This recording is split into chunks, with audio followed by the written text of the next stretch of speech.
So, Dr. Farrell, Uh-huh. blustery day at our annual Christmas episode. Bah humbug. Ladies and gentlemen, notice that he's dressed like one of the flying monkeys from The Wizard of Oz. He's got the hat for it and everything. Got the hat for it and everything. Yeah, look who's talking. Well, every year we get together at this time. I usually have my Santa hat, but I couldn't find it. And so I thought I would just be the average guy you're going to see out shoveling his driveway this year. Uh-huh. You decided to invade Poland, though. Is that what that hat is? No. No, it's actually a pickelhaube. It's a fake pickelhaube. A pickle what? It's a German pickelhaube. Piked helmet. So tell me, what exactly is a pickelhaube? It's a piked helmet. It's the old Prussian helmet. Oh, the pickle means pike. Yeah, pike.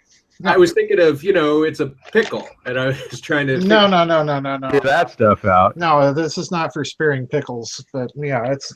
Never know with the Germans. They like their Wiener Schnitzel, and there could be this whole ritual around it. We don't know. That's just a $10 plastic cheapie. I found it at Amazon. I thought, that's a cool Halloween thing. So. No, come on, you've got the real stuff. I've seen you in it. No. I don't have the real stuff. I remember seeing a Wehrmacht officer's hat. Somewhere. No. It's not Wehrmacht. It's an old. I forget. I think it's East German. I found at an army surplus store for about $8. And I thought, that's kind of cool. So I've got my Halloween repertoire here. Just in time for Vladimir Putin. Yes. This whole will be great again. It'll be great. Yes. Make Germany great again. Yes. Nostrovia. Well, that dovetails well with the theme of our show today, Dr. Farrell, because I saw another show the other day, and I'm jealous of other shows. One of my favorites out there is Car Talk. Cat Talk. Welcome to Cat Talk. Mm-hmm. We got an issue. The guys, Click and Clack, the Tapper Brothers. Sure do. One of the best shows of all time. In fact, in my LinkedIn, I wrote an article about how it's sort of the template for doing marketing. I really love it. There's another show that I got to confess I've hated. It makes my flesh crawl. I would rather be stuck in a car and forced to listen to rap music, Snoop Dogg, even bad rap music on a subwoofer. Than I'm not a big fan of Alex Jones either. But Well, I'm talking about Prairie Home Companion. Oh, dear. So, Prairie Home Companion drives me up the freaking wall. And, just the, welcome to so-and-so, Minnesota. And there's like banjos. I can't deal with it. And, but they recently, Garrison Keillor is no longer the host. Right. And they got a new host from an Americana band that I actually know about. The name eludes me. And they did the first episode, and I was all ready to go. This is terrible, but it was like a slow motion train wreck you couldn't turn away from, and bodies mangled, people thrown in all directions. And then it started to get interesting, and I was ready to write this guy up as arrogant, and just, oh my God, get this guy off of there. This is worse. And bring back Garrison Keillor's tone of voice. But no, it got interesting, and it ended up this entire setup for a comedy routine that ended up, it was all about Thanksgiving. It was the lead up to Thanksgiving. And it ended up, it was all about people gathering together with their family, people coming in from miles around to sit around the turkey and have stuffing. And the song was kind of bump-a-bump-a-bum. There was trippity-trumpity, elephant in the room. And then it was all about the elephant in the room this year for Thanksgiving, which is obviously, oh, crap. I'm sitting here with people that supported Trump and people that really didn't. And, we're going to face each other. And there's one of those electric carving knives, which we've put up in the attic this year and gone back to manual, preferably a spork for scooping out your turkey. No sharp implements, because things can get So I admired it. And it was really one of the best shows ever. For those of you that want to go back to the website, the Prairie Home Companion, and listen to the archives, there's been 2 or 3 shows now with the new host, and well worth your time. And that first show is a shocking piece of American theater. It is 10, 15 minutes at the top, setting you up, not knowing who this guy is, what he's going to do, what he's capable of. dreading the worst, and then he gets you, and he has the entire audience on the floor at the end, realizing they've been had. And but it calls out this issue, the elephant in the room, and I wanted to be honest with you and your audience. And the honesty, I said honest. Notice I didn't say open and free flowing of all the information, but I did say honest. And if I'm going to be honest, I have been avoiding, Dr. Farrell, raising certain questions to you because I was worried that, yes, I engaged in a little bit of minor cowardice because I was like, if I raise these questions with Dr. Farrell, I don't know what he's going to do, let alone say. He might throw his hat at me. It could get uncomfortable in the show. And I after I heard the Prairie Home Companion show, I just started kicking myself and saying, the deal is the elephant in the room is just going to get bigger and fatter. That's what elephants do. They just keep sitting on everything and making noise. You got to address it. And then secondly, in the end, it's okay to have a little bit of controversy and to have the two. Sometimes the Click and Clack, the Tabbert brothers don't agree. There's a little bit of cross. Just think of yourself as William F. Buckley and I'll be John Kerry or something like that. No. We'll just go ahead. Or you can be Ronald Reagan and I'll be Noam Chomsky, or something like that. But I think it's okay to ask you a question, or all right, you can be Mrs. Reagan. Oh, please. Ronald, can you come in here? We're having a seance and we have a question. Anyway. We need to consult the White House astrologer. Why am I talking in a slightly British voice? Walking down to me.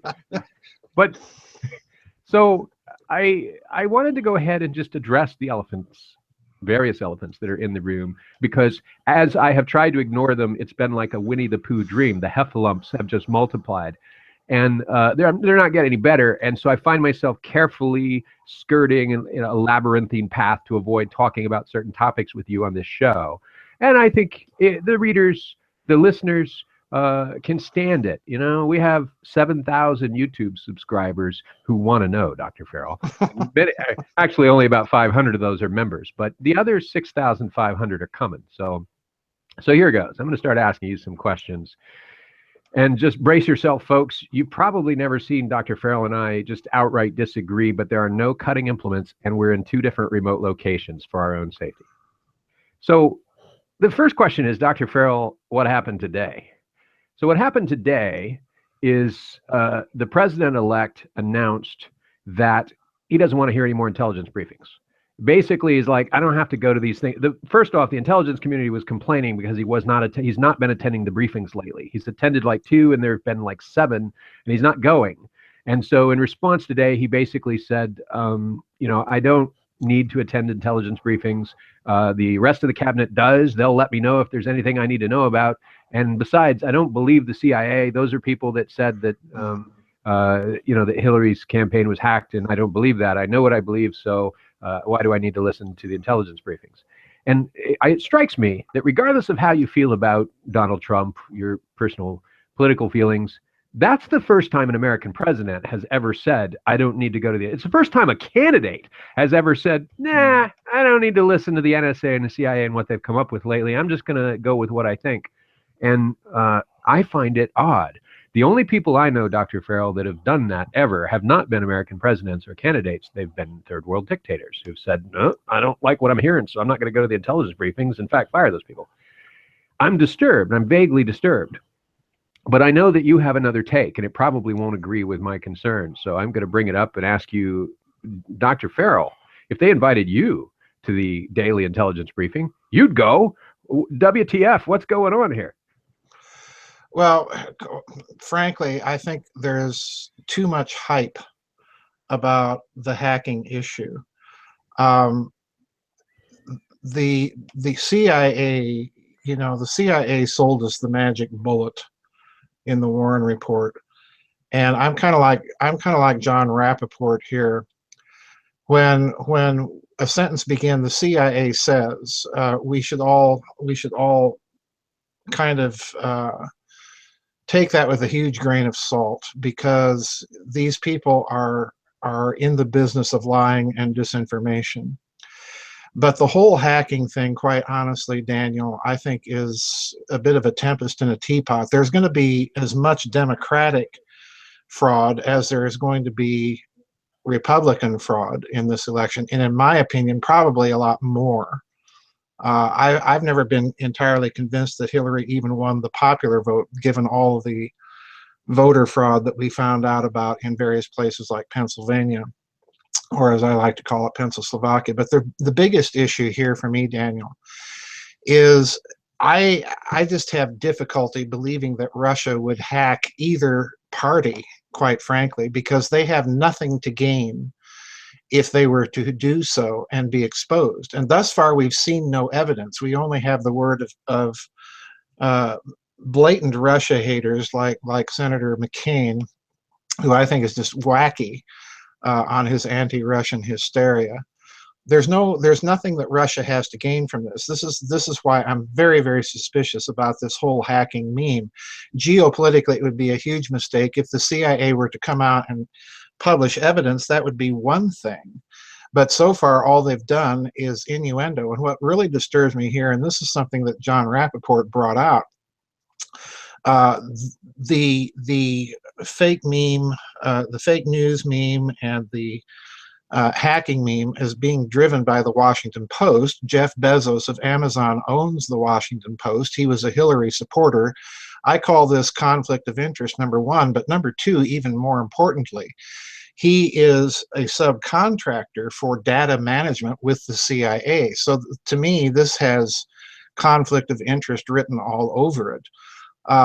As for Trump dodging the intelligence briefing, you know, I don't know that this is all that big of an issue right now. If he was in office, that would be another matter. But right now, I don't see it. I'm just not exercised about this issue. I don't see that there's much of an issue here. The hacking meme just doesn't make sense to me about this business of Russia hacking things. Like I say, I think it's much easier to believe that this might be coming from within a disgruntled faction of the CIA that was a big backer of the Hillary campaign, rather than from the Russians. The Russians have nothing to gain from this or from doing something like that. And that remains my take. That was my take when I first started hearing all of this business about Russia. To me, it's just more typical anti-Russian hysteria. Well, I should mention that we are not alone in this show, Dr. Farrell. That we are joined by our little friend. Oh, I did not see any emails. I don't know what you're talking about. A private server. We're doing that. Yeah, but you know, it's always better to have a little head on our show than still have a little head going on in the White House, because that's that's a better meme. Don't go there. So, I'm sorry, I don't know. Mm-hmm. But yeah, he hasn't been on the show in a while, and so if we're going to talk about Hillary, we should probably bring Bill on. No, we don't need to bring him Hillary. on here. I'm ordering a Hillary, but Oh, it's not. It hasn't arrived yet. I've got to complete the set, the ensemble. Oh, jeez. Yeah. So. Well, thank you for the warning. There you go.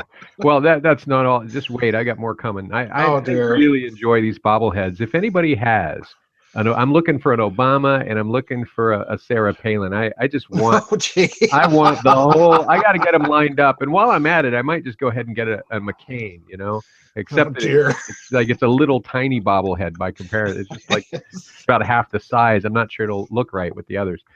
But or a Ross Perot, you can't even see him. He's like up to Clinton's knees or something. But so but the CIA doesn't say that the Russians hacked Hillary's campaign. So per se, what they say is they hacked both campaigns. They hacked both the Democrats and the Republicans, and so it was sort of bilateral. The only difference is they released different information to WikiLeaks, which. It is really interesting. I've been a really, a fan of WikiLeaks for the longest time, and I really didn't like the last two administrations' take on it. And I mean, I'm a big fan of openness. I remember when the Federation of American Scientists had a lot more interesting declassified documents on their website than they do now. Well, even again, let me respond to that briefly. Again, the Russians have nothing to gain from hacking either the DNC or the RNC. You know, I really don't. I really don't. But let me ask you about that, because wouldn't they have everything to gain by hacking almost anything they could hack in our system routinely? Well, yeah, but during an election campaign as emotional as this one, with so much geopolitically at stake for them, between a candidate that at least wants to repair the relationship and cooperate as much as possible on the terrorism issue, and a candidate that has, as far as I'm concerned, no real understanding of what war with Russia would mean, and getting, quote unquote, getting tough with Russia and all of that.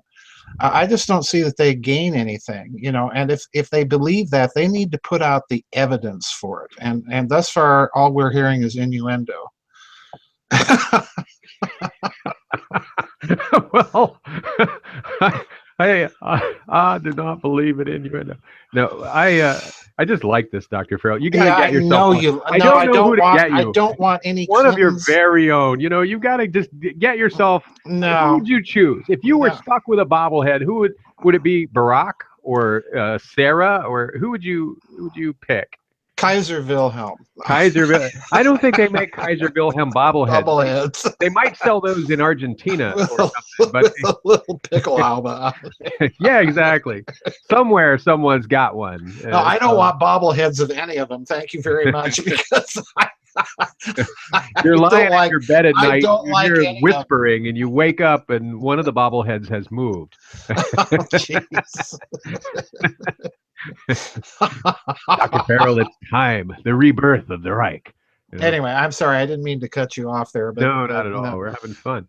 But, all right. So, and you haven't thrown your hat at me yet. No. The day's young. But, Doctor, so the next thing I want to ask then about is another recent hit that we saw, which is Donald has, he's circulated a questionnaire, a 70-question questionnaire to the Department of Energy, to all the employees. And he wants to know who has attended any international, I want the names of anybody that's attended any international conferences on climate change. I want the names of anybody that has worked on the current climate change policy. I want he's basically setting it up in light of his recent cabinet appointments. He's setting it up in a way that is quite disturbing, almost for personal retribution, but certainly to clean house. And one of the things he's threatening to do is he wants actually the list of the top 20 highest paid people at the independent federal science labs that the DOE runs, and which may sound like, oh yeah, cut the fat. But the other problem is, you know, without any independent science labs, all you really get is corporate science. Yeah, we at Toyota show that cars are good for you. And, you know, Philip Morris believes that cigarettes cause no harm to your lungs. You get that kind of research. So these are independent federal science labs. And one of the important things I asked is not just give me the names of the top 20 highest paid people there, but give me the names of anyone that is collaborating with other scientists at events that, you know, where there's cross exchange between them and other countries, et cetera. So, and then he's threatened, in the wake of this, he's threatening to privatize the federal science labs. And of course, I'm concerned about this, because whether or not we agree that climate change is man-made and that parts of Brooklyn are going to be under seawater in about 50 years or not, it's a big deal here, because we just got through coming from a place where the water is rising and they can't do anything about it. We're just like, oh my gosh, not this house. Because no matter how many times you bleach that floor, you come back an hour later, the water's still coming up. So the water table's already high. But, you know, the concern about this stuff is that I'm not hearing what I want to hear in the intelligence briefings, so I'm not going to go anymore. I'm just going to go with what I believe. I'm not hearing what I want to hear from independent science labs, so I'm going to privatize those and get science labs run by corporations that are going to tell me what I want to hear.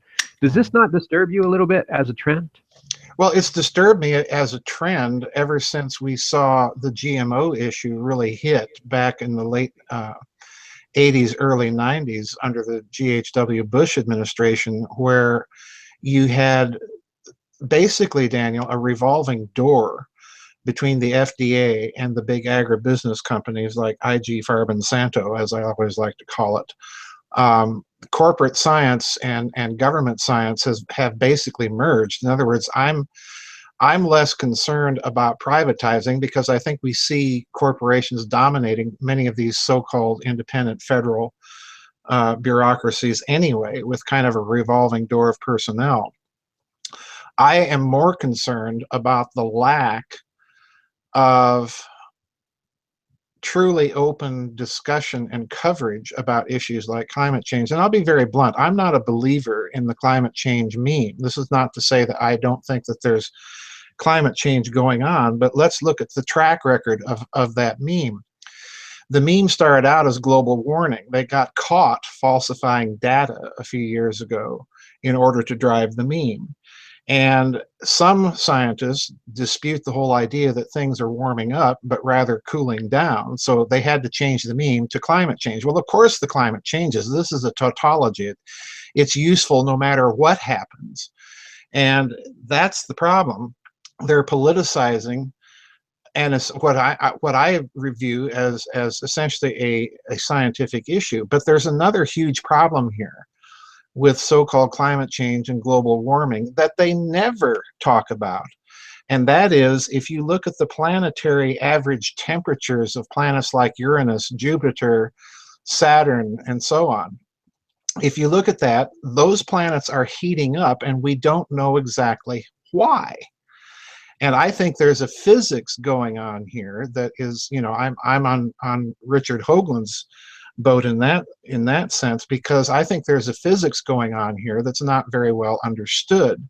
And you certainly cannot claim that the global warming on those planets is due to human activity. It quite simply is not.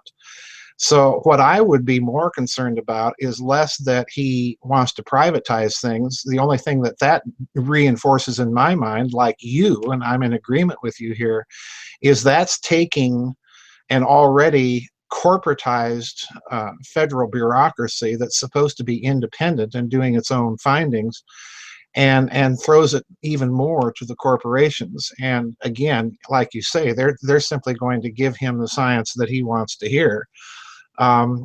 So I have no disagreement with you there. I'm just disagreed with the whole mankind is causing climate change meme. I think there's something else going on that is little understood, and as long as this issue remains a political issue, it's not going to get discussed freely and openly. That's the problem I see. Well, I see. So I think we have a point on which we agree here, which is that what you've, if I could characterize what you've said, or try summarize what you've said, that if you don't believe that the findings of the independent scientists who collaborate with scientists around the world are unbiased, if you believe that they're tainted by an agenda, that it's not a solution to privatize them and hand them over to people that you agree with, who you think will produce correct answers, especially if you're not a scientist with your own proof. That's not science at all. In fact, that's going the other way. That makes it worse. And even if they're right, they're wrong. Well, this is the problem with Trump. Catherine Fitz and I just did a lengthy kind of last-minute interview on some of his appointments so far to the cabinet. And good, because I'll be asking you about. Well, yeah, you know, you can take Trump's actions in one of two ways, and really there's no middle ground in the spectrum. If he, on the one hand, is getting rid of people who apparently have a pro climate change bias within federal bureaucracies, that's one thing. If he is doing so only to buttress a preconceived opinion, that's a problem. If he's doing so because he wants to restore a more balanced discussion among scientists, that's quite another. But you see this over and over again with his appointments. You can take his appointments of people like Tillerson, I forget what the guy's name was that had a connection to Soros and Goldman Sachs and so on, as just being more sellout to the global-only crowd. Or you can take them as serious attempts to put together a team and a machine that can take all that offshore money that's been sitting in the corporations and reshore it and get something going on in this country that's going to benefit everybody. But there's very little middle ground here, and only time is going to tell as to what exactly he's up to. Tillerson, you know, people are hollering and wailing about Tillerson, and I, you know, viewing this in the context of the climate change appointments, Tillerson is an interesting character to me because, number one, he's an oil man. Number two, he's a close friend with Vladimir Putin. So I'm not looking at his appointment as an entirely negative thing. You would need someone like that, particularly if you're serious, as Trump appears to be, to follow through on your campaign rhetoric that we don't need to keep demonizing Russia. We do have mutually overlapping interests where our interests coincide, and we can certainly cooperate with them. So you need somebody like a Tillerson that knows how to talk to Mr. Putin. So again, you know, this is the trouble with so much going on in the Trump transition. You can read it one of two ways, and they're both kind of at each extreme end of the spectrum. And for now, I'm just kind of withholding judgment and trying to figure out if this is just more business as usual, or if this is presaging the putting together of a team that is going to know and have the expertise to move all that money back onshore and make it work for the country. So the verdict is out as far as I'm concerned. Well, I'm gonna be asking you about a third possible alternative understanding of it later in the show. You were talking about Uranus being warm. My anus is pretty warm over some of this stuff. Oh, please! I'm uncomfortable, and I want to deal with it, Dr. Farrell. Well, you need to see a proctologist then, Daniel. I'm not the guy. I'm getting to be that age where that's a regular thing. You don't have to. I don't want to know. I love it when your doctor's response to a question is, "Hey, I don't enjoy it either." That's not what you want to hear, you know, from a crusty old guy that was a sailor in the old days. You know, Arg, you know, yeah, no, I'm not having fun. Well, anyway, this is a bit of a risque show, people, and those who are easily offended should probably tune out now. Cover the ears of Junior at home, because again, if you're in doubt, we have a little man, and oh, please get rid of him. He's been guilty of a lot of interesting stuff that we know of. That we know of. I'm always curious about what do we not know and never will, because that Secret Service agent was paid a hefty ransom. Or just go back to the governor's law. But anyway, in what I wanted to, just as a side note, I do want to get to the cabinet appointments because you asked about that, or you talked about that. But as a side note to talking about global warming and the history of this climate science debate, a lot of people date the climate science debate to precede the global warming debate. And they date it to 1958. And in 1958, Charles Keeling, I'm going to read now from an article. Charles Keeling began long-term measurements of atmospheric carbon dioxide at the Mauna Loa Observatory in Hawaii. Looked at now, because, you know, somebody starts saying, hey, I think I'm seeing something here. That may be the beginning, but you don't know it's the beginning until you fast forward to now, when you can look back over, well, did the data each year show the thing he was worried about, right? So looked at now, the figures show an indisputable annual increase, with roughly 30% more of the gas, meaning carbon dioxide, relative to pre-industrial levels in today's atmosphere, which is really interesting because, well, it's interesting for a lot of reasons, higher than at any time in the last 700,000 years. So aside from the issue of the planet getting hotter and your argument, which is that climate change is a tautology because the definition of climate is a thing that changes. So, and that's the first time I've heard that. That's the smartest anti-climate change argument I've ever heard. I'm not agreeing with you yet, but what about the issues that don't have anything to do with warming that have been tracked as part of the conversation long ago and as far back as prior to the 1960s? Issues like what? Well, the increase in carbon dioxide, which there's a lot that causes warming, but it's also a problem that carbon dioxide isn't really something we can breathe. No, it's something that plants can breathe, and they exhale oxygen. The problem, as far as I can see, Daniel, is I don't think that there's been paid enough attention to the deforestation of the planet. In other words, when you hear climate change talked about at least as far as I'm aware. Most of the scientists that I've heard tend to connect it to industrialization, but there's a flip side to this. You could industrialize, you could pump vast amounts of carbon dioxide into the atmosphere if you've got the plant life on planet Earth that can take that carbon dioxide, use it for their photosynthesis, and exhale oxygen. But what we've been seeing, we've got massive deforestation going on in the Amazon jungle in Brazil. And we've had deforestation, of course, for centuries going on in Europe and places. So we have to look at the flip side of this. Do we have enough plant life to scrub the CO2 out of the atmosphere? So I think that's been kind of a missing, at least as far as I'm aware, I think that's been kind of a missing thought here in all of this climate change discussion. I would be more concerned actually about the latter than I would be concerned about industrialization, quite frankly, because the longer we keep deforesting the planet, that's going to have a much more, as far as I'm concerned, a much more adverse long-term danger than industrialization does. And again, a lot of this, I think, is coupled to a physics that's taking place planetary, solar system wide, that we simply don't understand. And that's as far as I'm concerned, the big problem with climate change. We cannot talk of planet Earth warming up as if it's an isolated phenomenon within the solar system. It is not. And until we get a handle on that, I'm skeptical of the man is behind it all meme, to be quite honest with you. Well, I'm surprised to hear you talk about this, because I had understood you to hold that climate change is not actually man-made. And if you're talking about deforestation that's man-made. That's man-made, and it's certainly a classical environmental concern. All the way back to where have all the flowers gone? And right. So, so you do consider it is.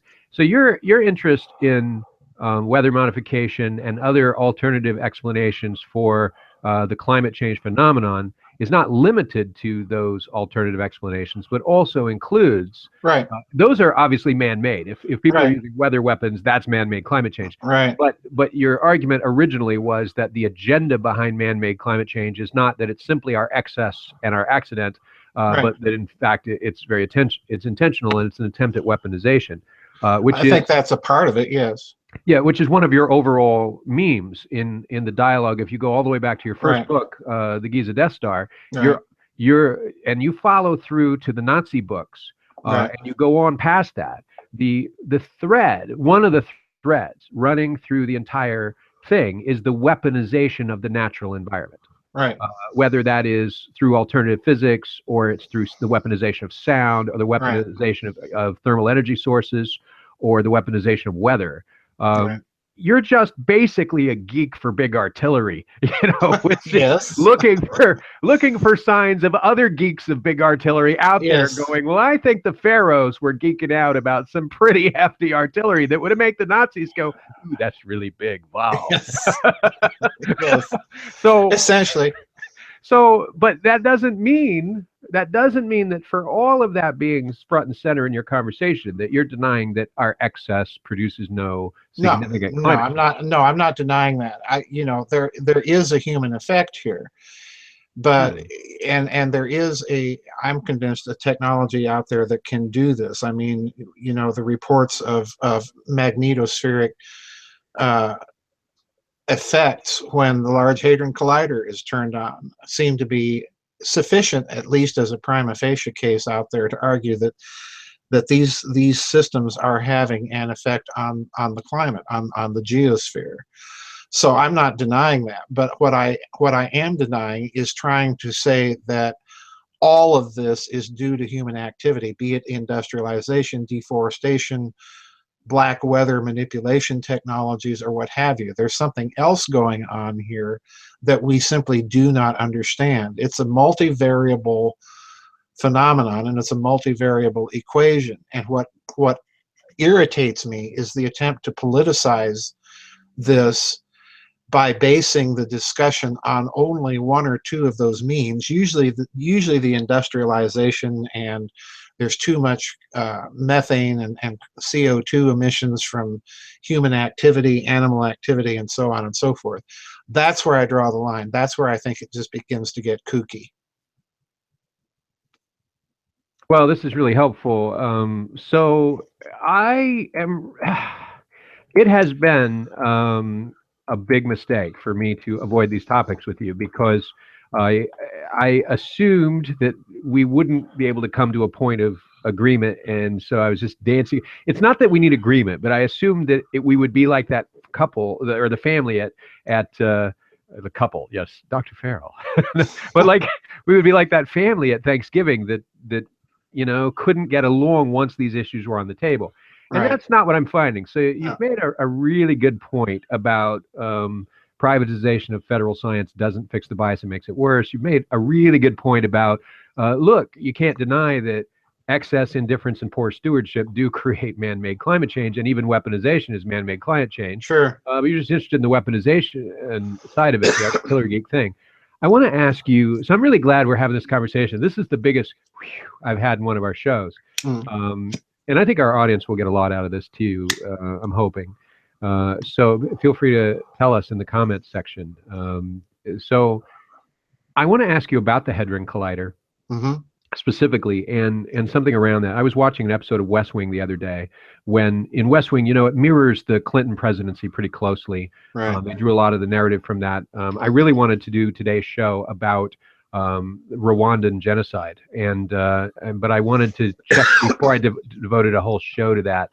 I didn't want to do it without notice, so you'd have a chance to sort of review your notes. But you and I were both obviously alive at this time, watching the news, taking it all in. It was a thing, and I didn't want to read a bunch of articles and be fresh, and then you're not fresh for it. So maybe we save that for the next show or a future show.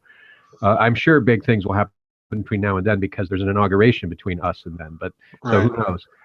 But I was watching that, and around the same time as that genocide, they were talking about the Hadron Collider. They were talking about the super collider, and they were trying to make the argument that you need to federally fund science like this. And the question was, well, what does it do? What does it produce for our society? Do we get more hamburgers out of it, or do we get faster cars or better fuel efficiency? And the answer is that's not what science is. Science doesn't produce something. It's not supposed to. Science, I mean, sure, we use science, we weaponize it and so on. And the reason you and I have Velcro on our sneakers is because some combat Marine needed Velcro to more efficiently get his knife out or something. But arguably, but the collider is independent science, and it's independent science federally funded that came about through international cooperation. And if the incoming president shuts down both independently funded science and international cooperation among science, data sharing, which is the hallmark, I do have concerns, deep, deep concerns. I grew up, as you know, my father was a rocket scientist, and he worked on the original couple of space shuttles. And I grew up in a home where high-end, cutting-edge technology was everywhere. We had computers long before people knew that you could have a computer in your house. Before there were personal computers available on the open market, I still had them. I grew up with that stuff. So that's one of the reasons I'm able to contribute to Giza so heavily, is I don't just know a little bit about technology, I was born into it. And part of that is sitting, not so much on my dad's knee. It's a little bit less intimate than it was, but at my dad's knee, metaphorically, absorbing the principles of the scientific method. I remember I missed your class where C.P. Snow's book became a textbook, and it just drove me up the wall that I missed that. And I'm sorry for the background noises, but my Mac simply can't stop making them. But if those are coming through. But among those principles that I learned was, for instance, that the internet, the network that we have, was developed at ARPA and DARPA out of the principle that not initially we need a way to spy on each other or we need a way to find better porn, but it was a way that we could exchange between scientists. It was scientists that drove it. We need to exchange our findings. And this was big. When I was a kid, the idea, it was the Cold War. And the idea that in the Cold War, I grew up with nuclear drills, man. Put your head under your desk because that's the only thing that's going to save you from the bomb. Right. And the problem with that, you're going to turn into a monkey, a mutant, but at least you'll survive if you put your head under your desk. But I remember that the one area that we penetrated and had real discussion, real exchange of vodka was over scientific exchange of data. That some of that stuff was kept, yes, the most weaponized stuff was kept secret, but we collaborated with the Russians, we collaborated with the Chinese, less so, but still. And in fact, literally the vodka flowed. My father used to come home with bottles of his overcoat filled with bottles of vodka, of Stoli, because when you met somebody and shook their hands in Russia, you handed them a bottle, right? Right. And here you go, here's a bottle of Stoli. I refilled it myself. That's how it works. And I worry that we are about to go into an anti-scientific climate where all of that work, arguably some people are upset because it's tainted by this DARPA and ARPA sort of notion, and they're worried about spying and they're worried about ISIS, but I'm worried we're going into an anti-scientific world where that level of scientific collaboration and the data and the advances that came out of it are no longer available to us as a society, and we will become backward. Are you not concerned? No. Because you also are a big believer in scientific method. No, I'm not concerned about it. I'm concerned about big science. Let's look at the collider from, and I've written about the collider in The Third Way extensively and talked about it numerous times as to what my suspicions are about the collider. But accepting the public story as a given for the sake of argument here. In other words, all we're doing is smashing particles and hadrons, heavy hadrons and heavy ions together in this thing to find out what happened in the universe in the first few nanoseconds after the Big Bang. Well, if we accept this at face value, the problem I have with science, with big science, particularly like that, is replicability, because as far as I'm concerned, I'm a Popperian in this sense that I believe that results must be replicable and independently verifiable. The problem with CERN is it's so huge that you cannot get anybody, building a cyclotron in their garage and replicating the results. And it's interesting to me that China now wants to build its own version of the Hadron Collider, an even bigger one. And I suspect that the reason that they want to do so is precisely for, and I'm getting a little feedback, but the reason that they want to do so is precisely for the reason that they want to verify some of the results that have been reported by CERN. So in other words, my problem with big science is it gets to the point where it costs so much money that you are literally reliant upon a kind of a scientific priesthood. Take our results at face value, this is what we say they mean, when in fact you have no way of checking those results without building your own big version of it. And this is what I see the Chinese doing. So I don't think we're entering an anti-scientific age. I think that science itself, by becoming big science, is really in a certain sense cutting its own throat. The deeper problem with CERN, as I pointed out in The Third Way, is that basically you've created a cosmology cartel. CERN is an autonomous, almost quasi-sovereign entity, like a nation state, like the Vatican. It's that sovereign.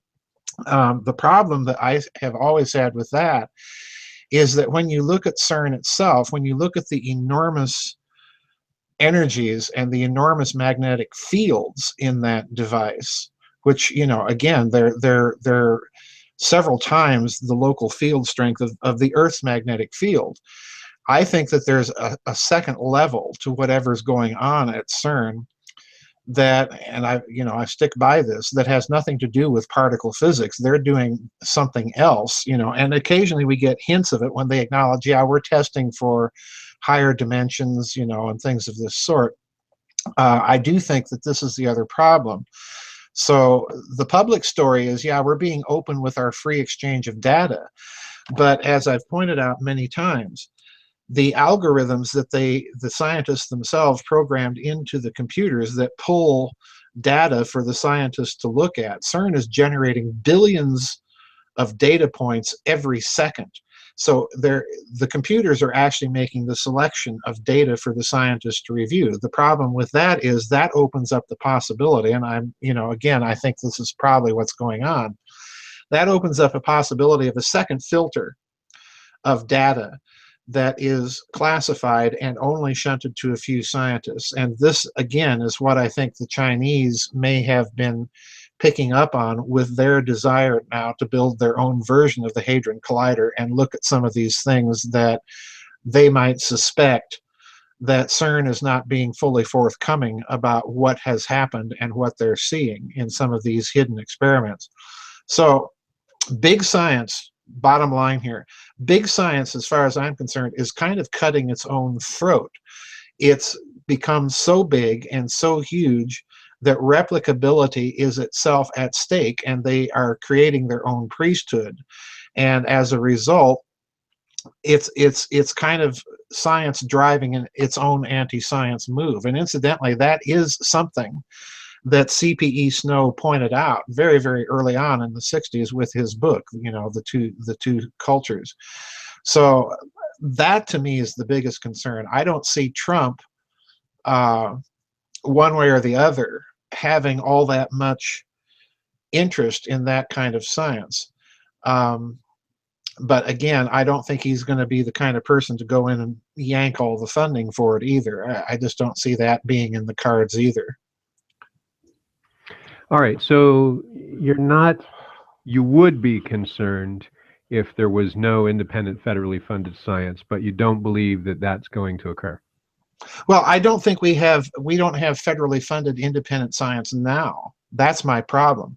This has been demonstrated, I think, to the hilt with the GMO issue and the revolving door, quite literally, that has existed between agribusiness and the FDA, or now with vaccines and big pharma and the FDA.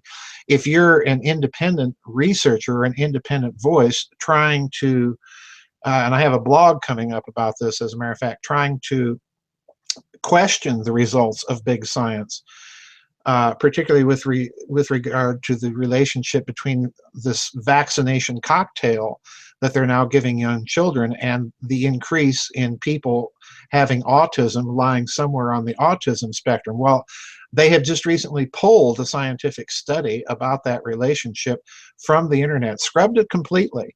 Thank goodness somebody took a screenshot of the abstract of this paper.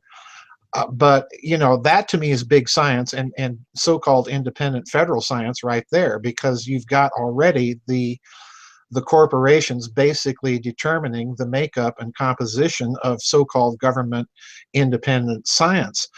Real independent science is being done by independent scientists that are not on the board of a corporation or even for a university, or for that matter working for a government. This has clearly been the case with the GMO issue. It's clearly the case with the vaccine issue, and that to me is the problem.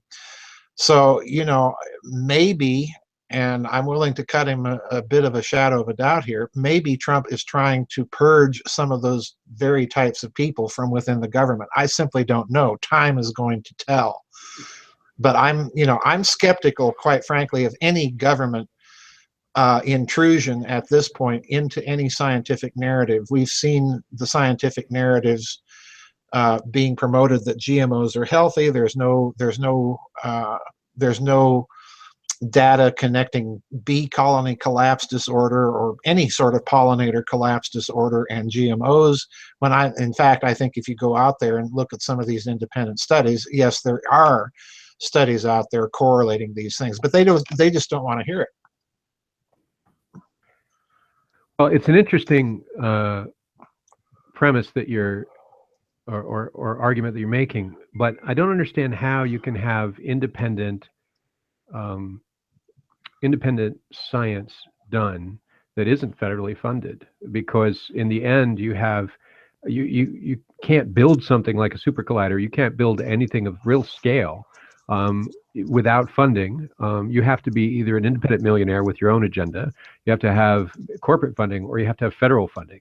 And it seems like that once you get federal funding, there are requirements But the requirements are more associated, they're less associated with the outcome we want. If we're Exxon funding a study, if we're Philip Morris funding a study, we know the Well, outcome we want, versus federal funding, which is tied more to, are there proper reporting methods? Are the hallmarks of right. the scientific process being Well, developed? here again, again, yeah, it's true at one level that you've got to have federal funding in order to do some of these projects. But the problem here is that science itself, like every other thing, has its own orthodoxies. It has its own mainstream narratives, and you're hard pressed to find funding that would say investigate the theories of Tesla or the theories of E.T. Whitaker or people like this. Everything is being directed into funding for the mainstream narrative. I would be much more optimistic about federal funding if I saw some of that going to alternative explanations for some science. And there are such things out there, but again, these are being done by people that realize there's something wrong with the standard narrative, and they're proposing alternative theories. But they're the ones that don't get put on the boards, the grant determining boards, to determine who gets the money for these big projects. That's the problem with big science. So if federal funding is the solution, then what I would say is that you have to ensure that minority views are definitely represented on those grant determining boards. And unfortunately, I don't see very much of that. Okay, fair enough. So we keep coming right up to this issue, and I think the thing we need to do is go right into it then, which is the appointment of the cabinet, the recent cabinet choices and what they imply. And the concern I have is that, well, I'm going to describe these and give you my first blush, okay? So first, a Tea Party candidate as the CIA director, a fast food, cheap labor CEO as labor secretary, guy that doesn't believe in minimum wage, et cetera, and wants to lower it. A climate science denier and oil advocate from Oklahoma, the fracking capital, as EPA chief. A Goldman Sachs Wall Street financier as treasury secretary. A predatory investor, literally the kind of guy that goes in, buys out stuff, pump and dump, chops it up, fires people, creates a lack of jobs. I forget what they call that, but the kind of investor, what is the name of the investor that goes in and just chops up companies? It's a rather derogatory word. I can't think of what the I term. mean. Yeah, but essentially a predatory investor as commerce secretary. And brace yourself. And it's not Ben Carson for HUD, which is equally, I didn't even know what to say there, squirrely kook. But Tom DeLay's ethics lawyer as White House counsel. And if anybody has not watched the movie called Casino Jack with Kevin Spacey, about that era and Tom DeLay and the birth of the super lobbyist, you got to do it. It is one of the best things ever. That, if you're a big Kevin Spacey fan, as I am, and like The Usual Suspects and all of that, and the one where he plays Bobby Darin, you got to see Casino Jack. But as I see these, Dr. Farrell, who's the last guy that I would choose for a CIA director? A guy from the Tea Party who was a candidate. Who's the last guy? I mean, geez, whether you're a Tea Party believer, that's not my point. I'm not making fun of the Tea Party. I'm saying what the Tea Party stands for is not something you put in charge of your CIA, which needs to achieve certain things. The CEO for labor, I wouldn't put the guy that runs Taco Bell in there. For EPA, I wouldn't put a guy that essentially believes in fracking unless I just had a real sense of humor. A guy that's like, nope, don't need science. It's just about oil. Let's pull more oil out of the ground. The truth is, Michelle Obama is kind of right. We're past it. Coal is never coming back unless we all go back to coal-fired furnaces in our basements and we ride around in steam-powered coal trains, which isn't really going to happen.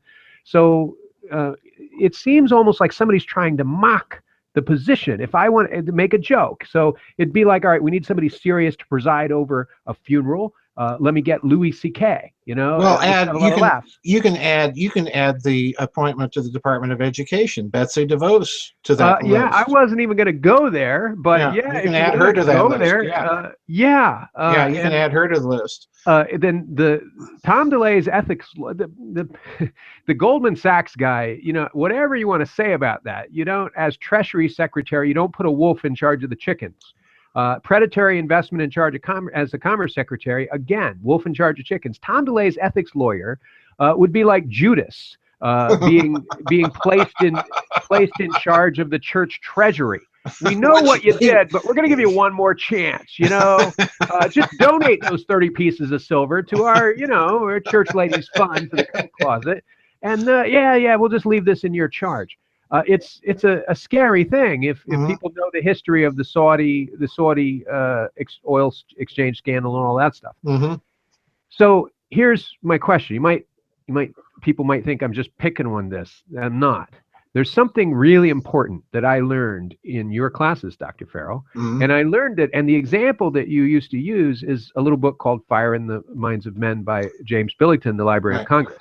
Right. The argument that was being made there, though you used it and pulled it across many things like Russian history and so forth, but the argument being made is that in order for a revolution to occur, in order for a complete change of the premises of something to occur, you must not only overthrow the symbols of the old order, but they must be mocked so that in effect, it is impossible to return from the dead in those ways.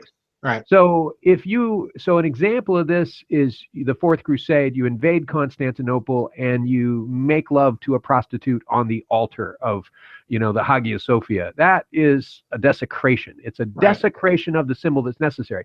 And the central example is the French Revolution and the beheading of the king, and the thing, dipping your finger in the blood and spreading over the crowd, and the ritual shouting, as the Freemason who did that did.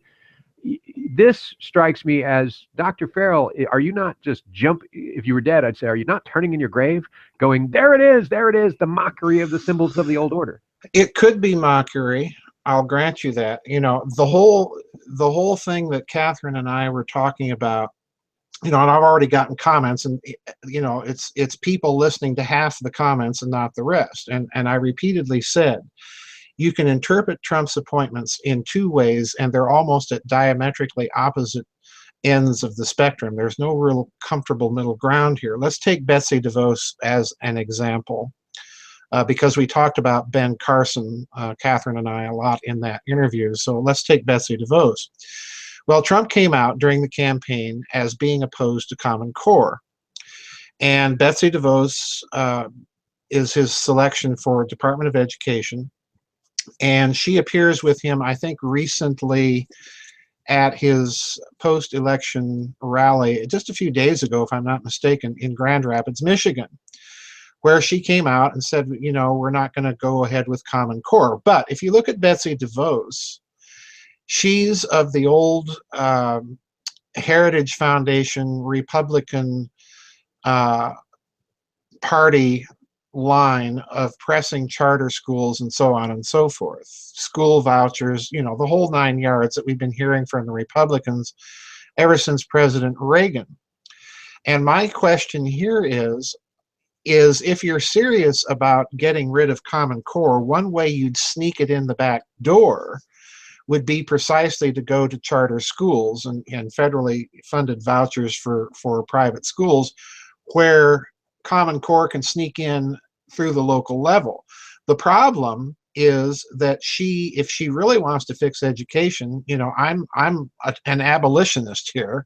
I would say abolish the Department of Education, abolish teacher certification, and abolish all of those local committees that have been effectively set up since the 1970s as parallel bureaucracies. You remember that old tactic, to bypass local school boards and parental oversight. But she's not talking that game. So again, looking at Trump's selections, we can either see more of the same old is going to happen, or he's putting together a team. You can't come in and just drain the swamp without a network of people that know where the money is if you're going to reshore it and build infrastructure and bring back jobs and so on. So you have to have some of those people on board.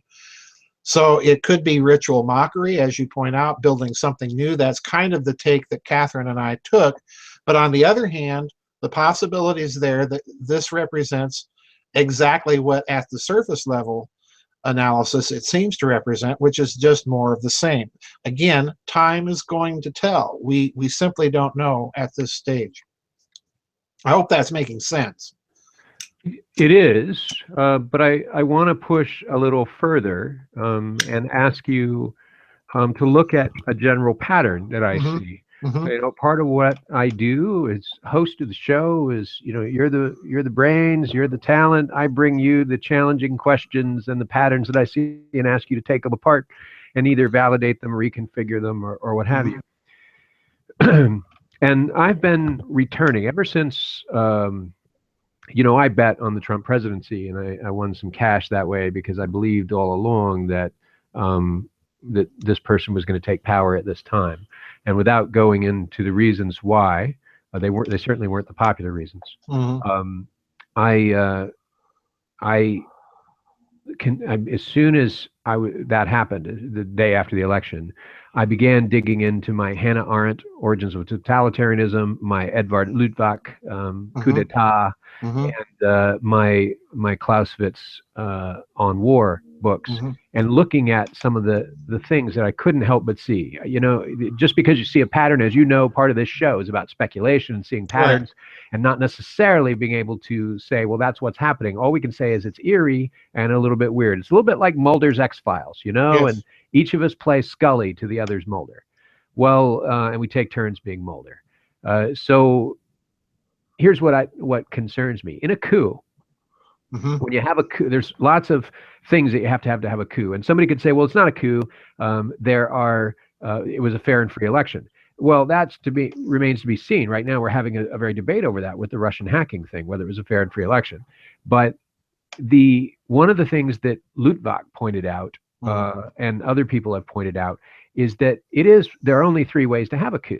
You can have a coup by sheer armed force. You build up a group, and you take it with rifles, right? Another is you can have a coup by popular force, meaning a mob storms the Bastille. That's all mythology, but the mob storms the Bastille, and the mob brings it about, right? And the third way that you can have a coup is that you can use the institutions of the democracy itself to achieve or the institutions of the monarchy or whatever you're overthrowing.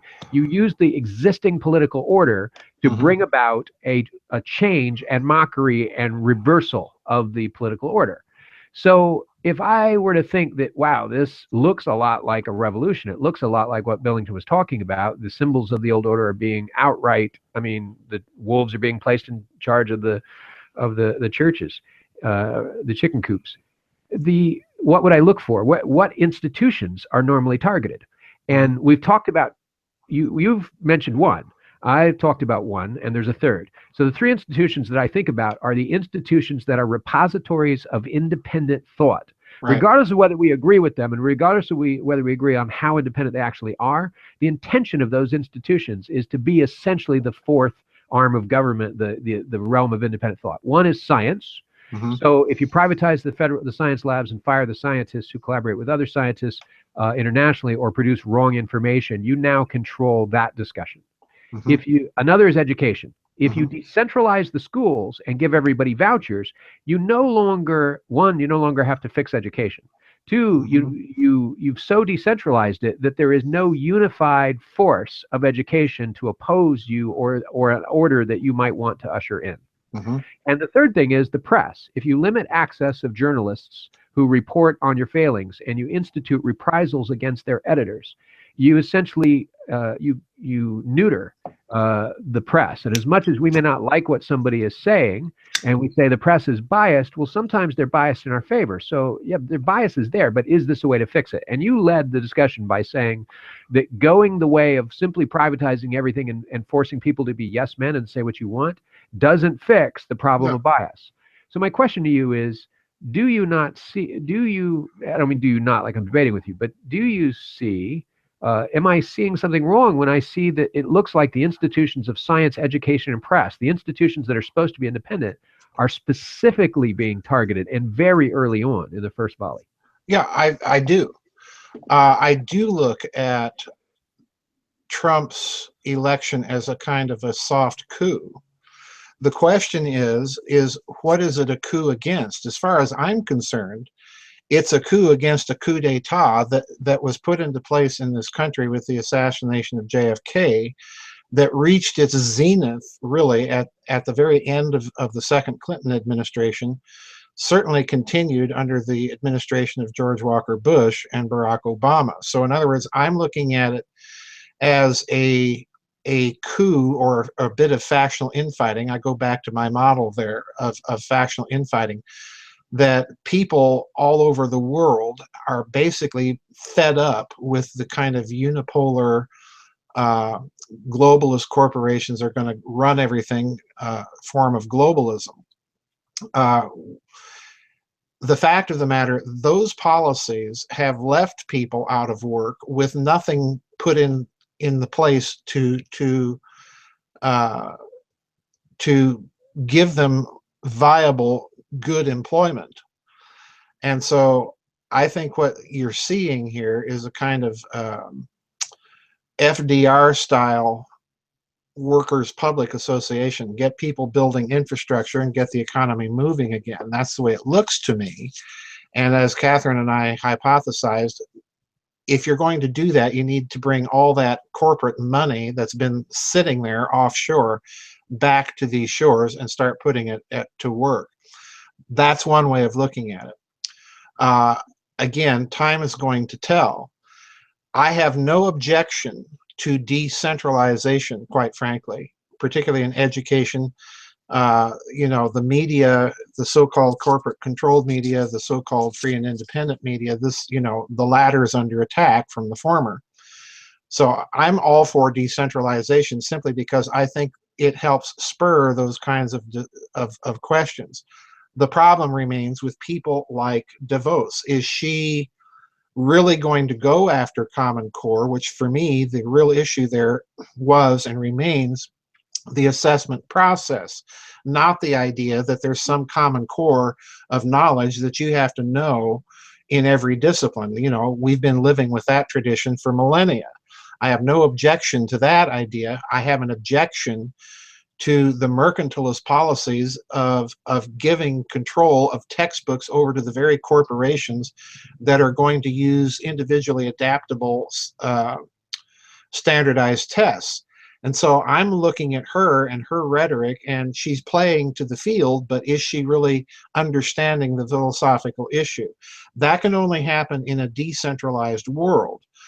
Everything, again, is at an extreme end of the spectrum with Mr. Trump and trying to interpret his actions. Is this going to be more business as usual and simply a clever bit of campaigning to co-opt the growing tide of resistance to it around the world? And I don't want to use the word populist because I think in this case that's a misnomer. I think it's really a struggle for freedom that we're watching here. I have difficulty viewing people that are supporters of Geert Wilders in the Netherlands as populists in the same sense that backers of Trump are populists. The label just doesn't work for me. So we're looking at an interpretive problem here. And I think thus far that the possibility exists that what he's doing is he's putting together a machine to re-engineer the whole structure and fabric. That's a coup. But by the same token, that machine taken at face value, people from Goldman Sachs and so on, this could be more of the same. It could be more pump and dump. Catherine Fitz said that very explicitly in our interview. That on the one hand, yeah, you've got to have people like Goldman Sachs and so on involved because they know where the money is. They're the ones that helped engineer the original pump and dump in the first place. So they know where the money is. They know how to bring it back. But by the same token, you can also be putting into place a group of robber barons. So time is going to tell here. That's the problem. Well, I never heard that phrase before. It's getting really risque on this show. Jeez. Okay then. Somebody's been using the internet for something other than science. Well, you're presaging a number of things that I have to ask you about in the show. So I'm glad we're doing that. I can see that our thought processes go to many of the same core pillar issues. Mm-hmm. I hear us talking about centralization and decentralization. I find it really interesting because, on the one hand, we talk about the classical example of that is Hamiltonianism versus Jeffersonianism, and of Right. course, Hamiltonianism is statism, but it's Republican right-wing statism essentially, and Jeffersonianism is independent individualism. Right. It is liberal, leave me alone, do what you want. Jeffersonianism, it's like, hey, you want to be transgender? Sure, whatever. You want to have a transgender bathroom in your restaurant? Your business, Mm-hmm. And it's an interesting thing. You can't have it both ways. I'm often saying this to liberals, that you can't deny somebody the Second Amendment and cry because you're getting denied the First. Right. And you can't tell somebody that you're required to have you should be able to have a transgendered bathroom in your own restaurant if you want to. Right. And tell people they can't turn away somebody for service Or smoke in your own restaurant. or if you want to. But then tell somebody they can't turn away somebody who they don't want in their restaurant for any reason. Right. You can't have it both ways. You don't get to pick, well, but when we do it, we're right. Right. And that is often the left's argument against the right. You guys think you're right. So when you use force and bullying, it's because you think you're right. Now, I'm not trying to get political. I'm saying that I'm skeptical. I'm a skeptic. Oh, I am too. I think there's a about lot both to be sides. skeptical about with the incoming Trump administration. This is why I think this interpretive ambiguity exists.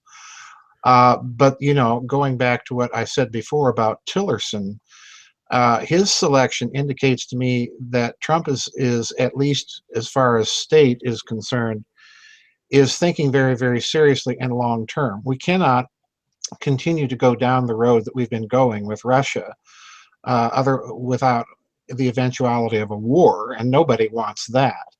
So I think there was thought and careful selection there. I'm not alarmed that he's a big oil executive. I'm more concerned about the fact that he has already good personal relationships with Mr. Putin. So that's an indicator that at least he's giving some thought to these things.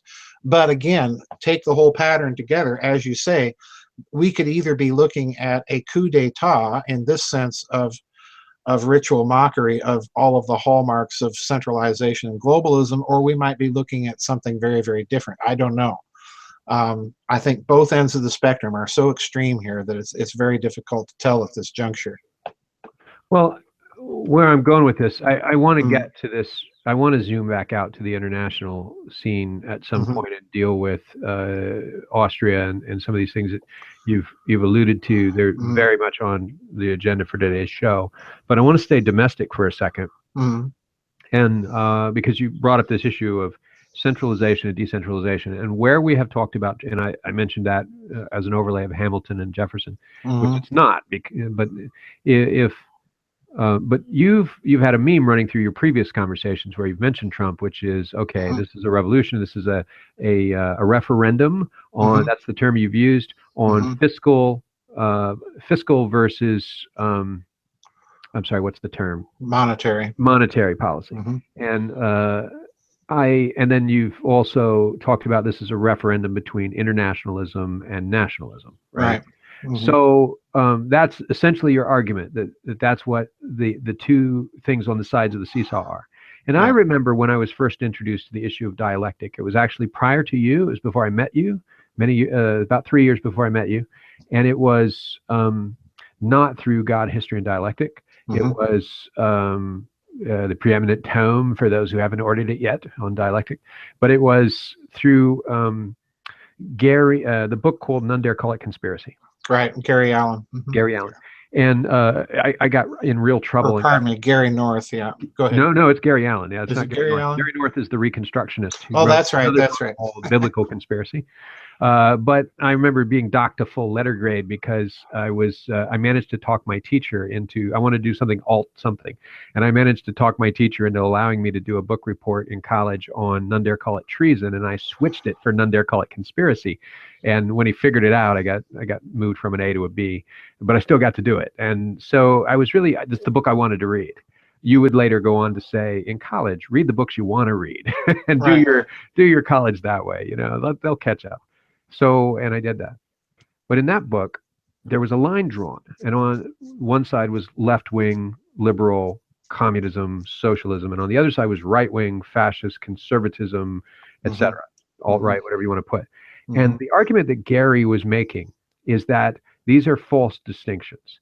That the real line, and he took this directly out of Ayn Rand, the real line is that on one side you have statism. And both the powers that be on the right and the left are essentially not in disagreement about using the arm of the state to achieve their ends and the growth of the power of the state, etc. Even Trump is apparently not the least bit unwilling. He's gung-ho to use the arms of the state to achieve his ends. He's very much a statist. There is no confusion about that. Anyone that is confused is not watching the news. But on the other side is sort of individualism against the state. So the dialectic that he drew was not between left and right, but the state and the individual. I then later read all of Ayn Rand's major tomes, and then I encountered you, and you introduced me to James Billington, Fire in the Minds of Men, and he showed this exact same pattern with the Girondins and the Jacobins in the French Revolution. That in fact, the factions that looked like they were against each other weren't. They were in agreement on method. They were in disagreement on certain fundamental premises. And then, of course, I read God, History, and Dialectic. And so that's been my trajectory to coming to this series of questions today. Fast forward a few years, and I look at this issue of statism, and I look at what is this a referendum on, and is Dr. Farrell right? Because you are arguing for a dialectic between the things that we mentioned, the two types of monetary policy and the whether internationalism versus nationalism. And I see you very much as being a pre-Cold Warrior arguing for balance of power and the sovereignty of nations and strong political boundaries, an argument over which I'm not fully with you, and I feel like is if we were going to disagree and I was going to get a hat thrown at me, it might be there. I see this as a referendum on something else entirely, and you alluded to it, and I want to ask you about it, tell you what my concern is, and get your take. So I see this as a referendum on jobs. And you mentioned the people sort of all across America, the Rust Belt. The Rust Belt lines up people traditionally think of the Rust Belt as only where the factories were, but there's two definitions of the Rust Belt. There's the original definition, which is the place where the factories left, there's no more steel, there's no more coal. And there's the cultural definition, which is anywhere that jobs were just sort of drained out of the area and there's nothing left there. We've all driven Route 66 and seen the place that the only thing they got going is to sell you a funny shaped pumpkin or get you to come to the local Walmart. There's nothing going on there. And you ask, well, how did people even move here? This is like outer Siberia. How'd you get people? Well, back in the day, we had mills and every other thing here, right? They're all gone, right? So we were part of the bread basket. We made bread, and as I listen to this and I listen to people talking about bringing back our jobs, not giving them away, which is a false dialectic there, because just because there's a lack of jobs doesn't mean that there's a guy in Italy making the bread that you're eating or making the steel or the coal. There's no coal. We're not getting coal from Italy, I'm just using that as an example. So I'm concerned about two things. One is that, again, I use the analogy of coal's never coming back. It's just gone. So some of those jobs are never going to return without retraining and re-education. You're never going to get jobs back built around a coal economy, because we're not in the Victorian era and we're not going to have coal be a coal-based economy anymore. Clean energy and renewable energy is the future simply because it's renewable, and depletable energy is depleting. But the other issue is therefore, this is where I risk making somebody angry, making you angry, but I'm just going to say it. No one gave me anything. No one ever gave me a job. No one even gave me education. I was on the street at 17 without a dime to my name. And I I worked my butt off. I got scars on my arm where I donated plasma to buy bread at the 20-cent store, for goodness sake. And I worked day labor, learning everything from taking a lot of knocks, learning as a kid with no skills, learning to pour asphalt and roll steel and lay concrete and tie rebar and do all kinds of things I never knew how to do. You know, run machine shop tools like a like a press and a punch. And I had to learn. It was hard. And I did that for years. And I put myself through college and I started my own business. And then as I changed college, I couldn't keep college in the business. It was seasonal and I started a different business. And then when I left college, I realized I wasn't going to be an academic and I started a different business. And I got jobs and went out and hunted them and I got more college. And then I started another business and so on and so on. At no point did I ever sit down, collapse, and say, well, the only thing I can do is hunt within a 5-mile radius. So I guess it's Taco Bell or Walmart. Or say, well, the skill that I was trained in went away, so I'm helpless. I just have to either take welfare or wait for the government to create a job. I never asked anyone to create a job. I went out. I went as far from my home as I needed to. I lived 3 years overseas. I created the opportunity. I went out and got it. And as I say that, I know somewhere somebody's angry going, how dare you? I don't want to get retrained and learn about nuclear fuels, and I'm too old. And I think that's you, and that's your attitude, and you chose that. But most of it, that's, to me, I'm more conservative than that. That's whining. I'm so conservative that I'll go out and create my own opportunity. And if my current business folds, I'll go out and I'll teach myself new skills, go out and make another one. So why is this referendum on jobs fallen to conservatives who traditionally make the argument for self-reliance? It seems to be a reversal. I don't understand that. It seems like something is being conflated in the dialectic that used to be when I was growing up. I understood. I voted for Reagan. I understood that to be I voted in the student election, but I still voted. But in my school, they had student elections because we weren't old enough. I voted because I understood it to be a question of self-reliance versus dependency on a larger state to give you what you have. And now what I'm hearing is conservatism, the state needs to give us a job. Well, it's been co-opted. You know, the reason I called it a referendum, Daniel, was because for me, the issue wasn't the candidates. The issue was really something that to a certain extent was co-opted by Trump. I think it was about jobs, and yeah, you're right. There's a lot of whining, and I disagree with that for the very same reasons that you did. I did very much the same thing. You know, I ran big presses, cutting greeting cards, and so on and so forth. You know, having to learn a trade that basically, you know, I never envisioned for myself. You were in radio too. I was in radio. You know, held a variety of different career points. You are the norm. The norm is doing what you did, which is teaching yourself an all new thing. A new thing. You know, I've been a casino manager. I've been a casino dealer. Even I didn't know that. You know. I'm really glad I don't play poker with you. You're supposed to warn people about that. Well, yeah, you know, the last thing in my life I ever thought I'd be doing was ranking floor manager at a graveyard shift in a casino, being a pit boss of all things. Wow. Wow. Dr. Farrell, I've never, of all the things, it would have never dawned on me. Here I could have easily gotten into a bad poker game. So I know what, so Dr. Farrell, I know what, next time, I'm going to be watching. Well, you know, bet something with but I think it was a referendum not only about jobs, and I think for most people, it's not really the fact that they're upset about minimum standard of living, that they're, you know, working 3 jobs and so on. It's really about opportunity, and I think most people don't feel like they have opportunity. I've been there too. You know, I was rejected for a tenure track professorial position right out of the gate after I got back from Oxford. I remember.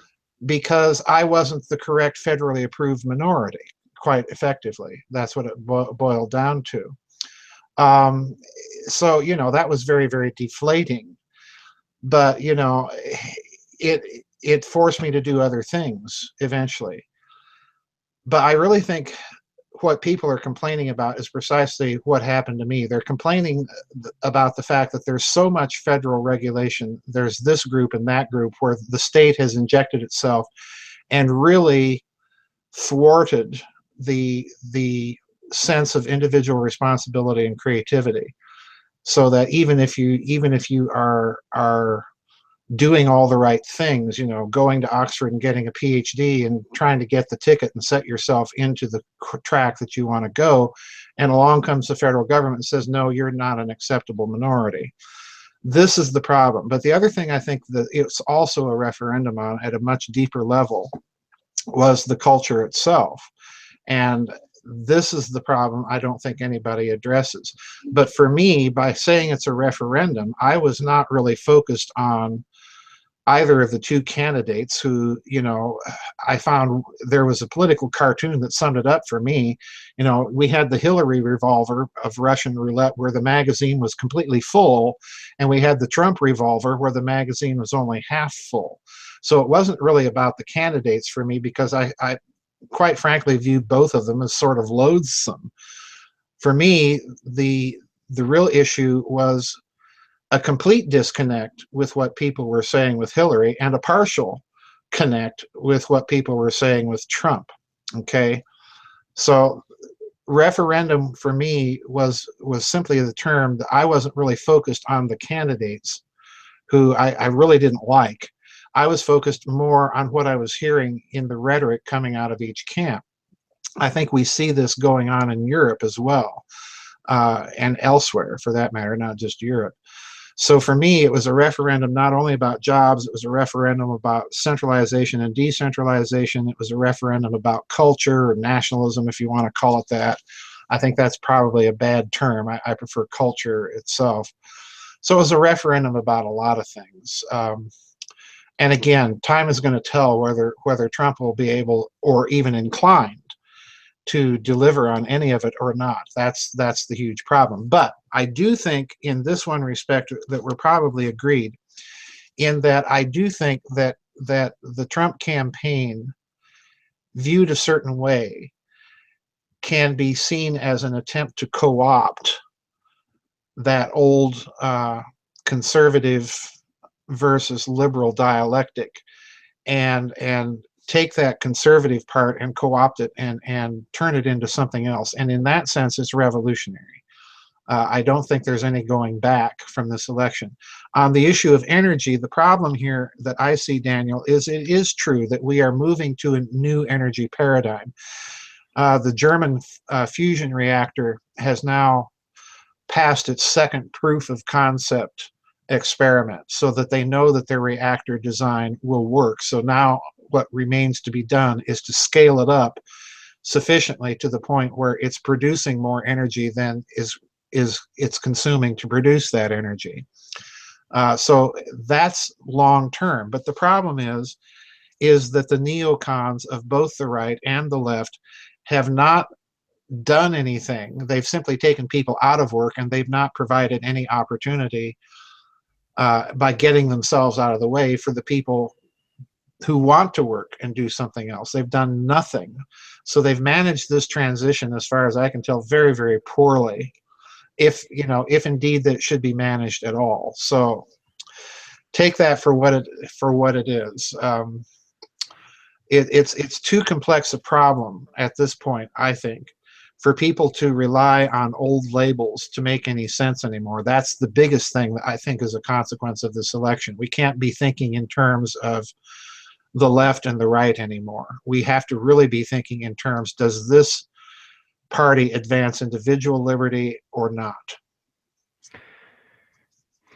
Well, I find this disturbing, because that's exactly where I was going, is that when you've co-opted political factions co-opted political parties, by definition, that's a revolution. Yes. And I think a lot of people see this as a good thing, but I'm disturbed because whether I look at France in the 1790s or I look at Russia in the 10s and 20s, I don't see a good thing coming out of it. Or Europe in the 1840s, I don't see a good thing coming out of it. It is that Hamiltonian and Jeffersonian root of our political parties, even back when essentially we had Tories and Whigs.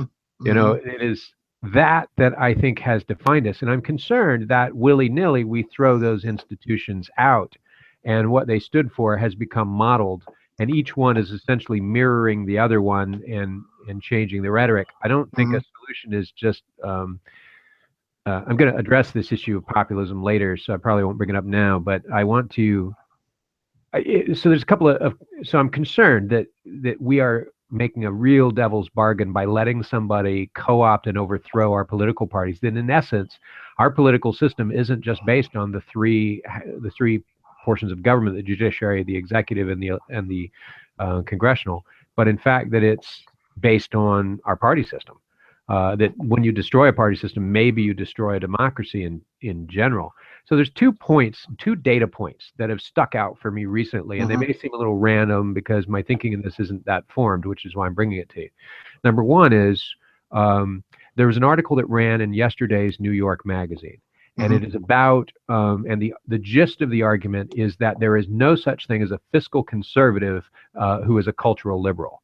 So my father would call himself a fiscal conservative cultural liberal. This is very common in the Reagan era. That no, you don't believe all this, about all the moral stuff, but you do believe in the fiscal policy. And the argument that the magazine made is that fiscal policy has social impacts, that if you are a fiscal conservative, it disproportionately affects the LGBT community, it disproportionately affects blacks, immigrants, minorities of all kinds, it disproportionately affects women, and there's no such thing as saying that, no, my fiscal policy is immune from the issue of, it's separate from social issues, that in fact, all fiscal policy has social implications, whether left, right, or otherwise. And so that was interesting because that I'd never thought about it that way, that there's a false dialectic, a false dichotomy between fiscal policy and social issues. And then the other issue is the press.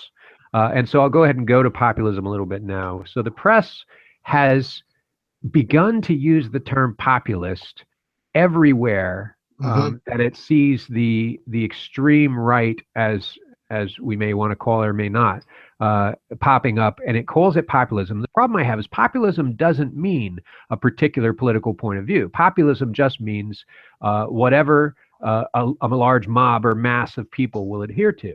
And so populism can be leftist, it can be right, it can be fascist, it can be socialist, it can be any number of things.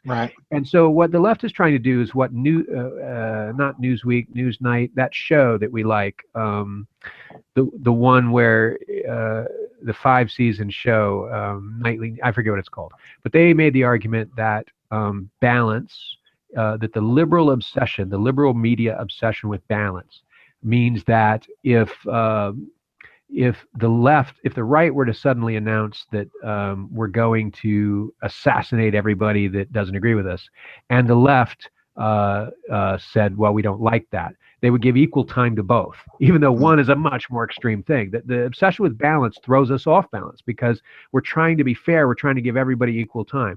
So if 9/10, the conservatives will understand this, if 9/10 of the American public said that we think creation is important, and a new study came out that showed that, they would still give equal time to the 1/10 who say that's not true.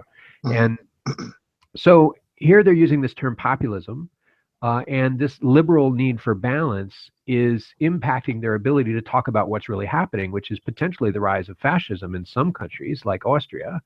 And so I look at that, and my question is, well, what does left and right mean anymore? Are we losing not just the ability to distinguish, but we're losing something by losing the distinction? And that and that maintaining the distinction, maintaining clearly defined parties is a lot like, I'll end with this and then ask and then let you answer the question. You taught me once that there was a time, and I've had people tell me that's not true, I don't believe this, but I remember the tail end of it. You've been around longer, you remember it. There was a time when you could, on a Sunday afternoon, at about 1 o'clock, you could go get lunch, and there would be a Presbyterian family and a Methodist family over there, and the Roman Catholics would be over here, the Baptists were over here, and you weren't mad at each other. You knew what the other guy believed and what he didn't. You kind of had some sense of where they were, and you could be friendly, and you knew why you weren't them. And that once the confusion arose and the distinctions got obliterated, the Baptist wasn't educated as to what a Methodist believed. He had wrong ideas about what a Catholic actually thought, and the Catholics had no idea what the Methodists thought, and so on. Once that ignorance rose, religious illiteracy or theological illiteracy, that's what drove violence in the streets, and so on. So isn't that a threat at the level of not knowing what individual parties believe and not maintaining the distinctions? Aren't we seeing a modernism of political parties versus a traditionalism that keeps them distinct, which is what you want to do with nations? Yeah, you're seeing that, and I go back to what I've been saying to people, not only in these dialogues, but in some of the webinars, in our vid chats, and so on. The reason you're seeing the breakdown of the ability to understand and articulate another point of view's argument is precisely cultural. And the three wellsprings of, whether we like it or not, the three wellsprings of our modern Western Euro culture is Christianity, Judaism, and humanism. All right. Each of these things contributed certain things to our culture that we take deeply for granted and that we don't understand anymore. Judaism and the idea of covenant or contract, quite literally. And that is something that requires an implicit understanding of individualism and of individual responsibility. You can't be a contracting party to something unless you are a sovereign individual and that you have a moral background. Yeah, I'm going to keep my word, and so on and so forth. The other thing is Christianity, a moral basis, and the idea, most importantly, that there is a cosmic order to things that underwrites our science, that underwrites our understanding of rule of law, and so on and so forth. Humanism, the idea that we are free to question everything and not be vilified or pilloried for doing so. Those three things are at the heart of our culture. And what we're seeing as a result of the absence of understanding those roots in their details is we're seeing the breakdown of the ability to have a reasoned conversation. Like you put it earlier, you look at the left and right in this country, and they're not focused on the Constitution, they're focused on ideological issues as far as they understand them, which isn't too well. It isn't too good. So I go back to the fundamental point. We are living in a revolutionary period, and that revolution, to a certain extent, is being driven and it's being co-opted by various powerful elites. But at its heart, I think they're riding a tiger, because this is happening all over the world. And those elites are continually turning a blind ear to the concerns of people. We're seeing riots in India because they're trying to round up the cash. Well, that's not playing out too well, even though it fits Mr. Global's wet dream of what they want for the world. We're seeing this all over the world, and most people really don't even understand the phenomenon themselves. But I submit to you, it's precisely what you say. It's because they've been moved so far from their traditional cultural roots, they're no longer able, they have no anchor anymore to understand things. This is why it's essential for us to get back to those roots. And you don't have to accept them, but just understand them in detail and how they affect your life, your decision-making choices, and so on and so forth, how you interpret the world. This is crucial. This is vital.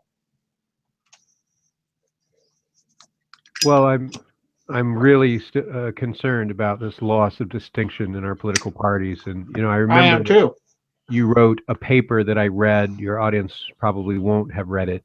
But I read that paper about your experience of being in a Methodist church and watching them move the altar and change the way in which the celebrant faced and what that implied for a shift of order. and the Yep. loss of distinction in what we were doing. And as I see this, you know, You're seeing the same thing.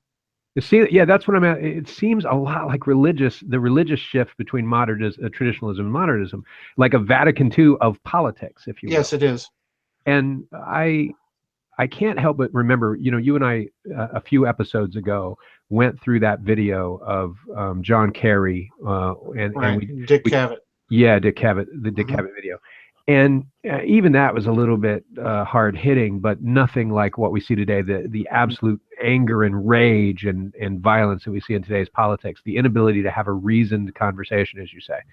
And what I've told people, and I find this to be true, there's a Facebook page called Something Like the Political Traditionalist. And it makes the point that if you're not reading the best representative arguments of your opponent, if you're not looking at if you can't find people on both sides of a political issue who you respect and you can listen to and listen with measured patience and see their point of view, then you're not a reasoned person. You're not being a reasoned person. You're being a fanatic. And I look at that, and I remember reading The Conservative Reader, edited by Russell Kirk, who, as you know, wrote The American Order and a number of other great books. And Russell Kirk is an outlier and an outsider. He's too traditionalist among conservatives, and very often other conservatives, like the National Review and Commentary, those publications have marginalized this person as, wow, this is too intellectually serious, because he's just an intellectual. That's what he does. His stuff is brilliant, and The Conservative Reader was really eye-opening. I was not a conservative reading that, and I was like, wow, these people have some real points. And I started reading commentary and some other publications. Of course, I disagreed, and I realized I have an agenda, and it can be an echo chamber and all of that. But what I found is that guys like Russell Kirk have measured, reasoned arguments, taking you back to some of the people who inspired the founding of this country. Whose ideas are I would rather hear a sophisticated argument among conservatives and among people I don't agree with than I would a knee-jerk argument or just the stuff that we saw in the debates, the presidential debates, where it was just about who can beat one another on the latest gossip.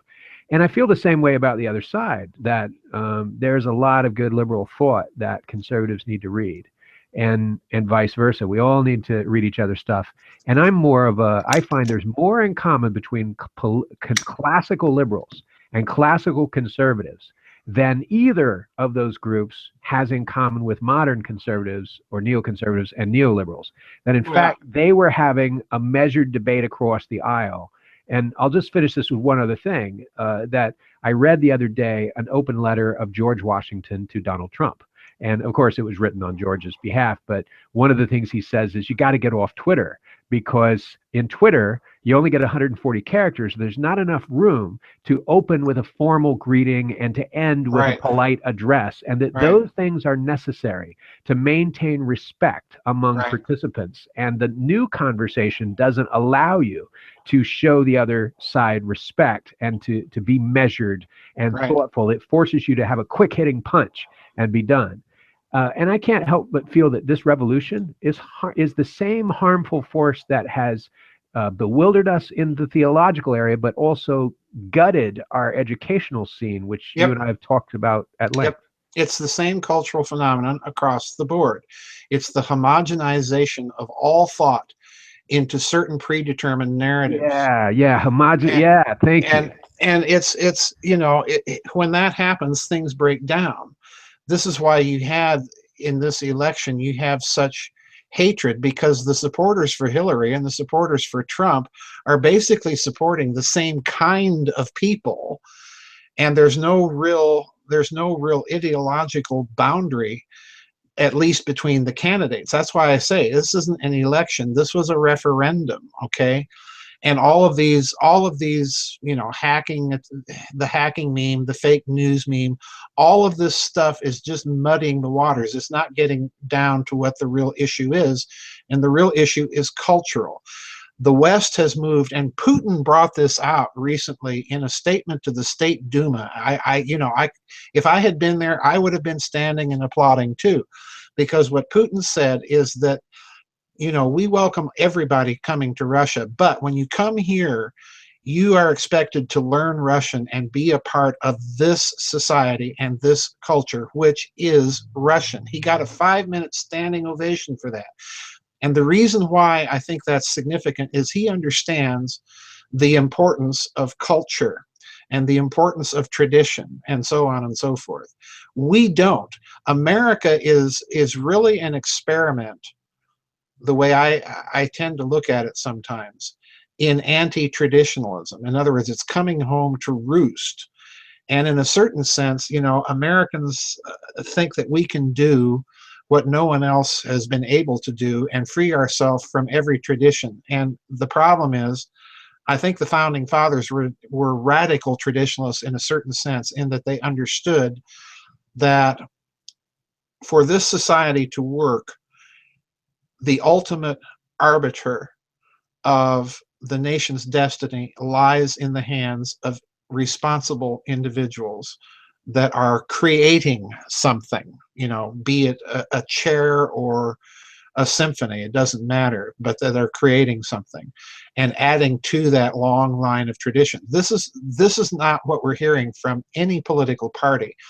We're being given, if I can put it bluntly, we're being given a lot of pablum-puking Gnostic nonsense, just meaningless stuff to argue about, none of it cutting right to the heart of the issue. The issue, I think, is we have to understand where our culture comes from in order for us to direct where it's going. And those three roots that I've mentioned before, Judaism, Christianity, and humanism, those three things, or the Renaissance, if you want to put it differently, those three things are at the core of this culture, and we don't understand them. And you will not get from Hillary Clinton or Donald Trump, you will not get the articulation of those things in detail. You have to go out and do it yourself. I've said it before, I'll say it again. We are now, every one of us listening to this dialogues, we are now all responsible for knowing, maintaining, and handing down the hallmarks of our culture, period. The state cannot do it. The state, in a certain sense, is anti-culture. Well, I'm interested in this because as I listen to you address the issue, and I can't help but recall some previous conversations that we've had where we've followed a pattern with it. You've laid out the pattern of religious modernism over time, and you've said, look, there's too much going on, too much of a pattern here that extends past the lifetime of any one individual, that is also implying the involvement of multiple individuals, that is transnational in nature, implying the involvement of transnational organizations and so on, and that is transcultural and so on. And as I've looked at these things, that what that implies is not simply that. What that implies is that the type of entity involved in this is multi-personal, multinational, but is at variance with all of the cultures in which this is actually occurring. Yes. Which makes it by definition a revolution and a coup d'etat, only it makes it the kind of revolution and coup d'etat that uses the instruments of the existing order to turn it on its head.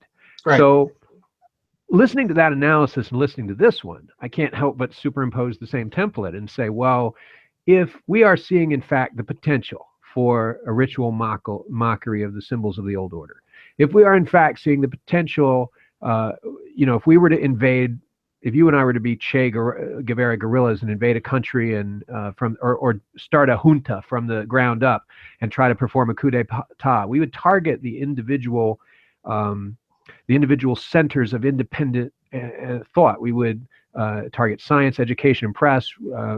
People do this all the time. In a revolution, they kill the teachers and the scientists and the reporters, or lock them up, and they seize control of the radio station. In fact, Edvard Luttbach's book had to be updated because it still referred to seizing the radio stations, where that's not. Now we have the internet, so it's about seizing communications.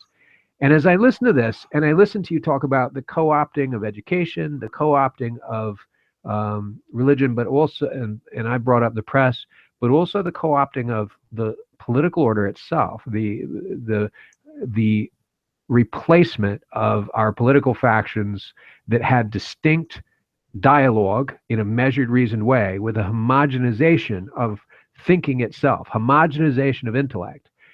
It begs the question, Dr. Farrell, who is responsible for the modernization or the revolution or the overthrow of our political order? Because you can no longer say and be logically consistent that, oh, this is the electorate and only the electorate, or this is Trump and only Trump. No. This has to be bigger than that. By definition, the way you've defined it, there has to be some much bigger force behind the Trump victory and behind the electorate that outshines the efficacy of the electorate to do something like that. We, you know, I've said all along, I strongly suspect, and given some of Trump's appointments, this tends to confirm my reading that he represented a faction within the American deep state, and perhaps even within Mr. Global's house, of deep dissatisfaction with the way that the neocons were running things and running things into the ground.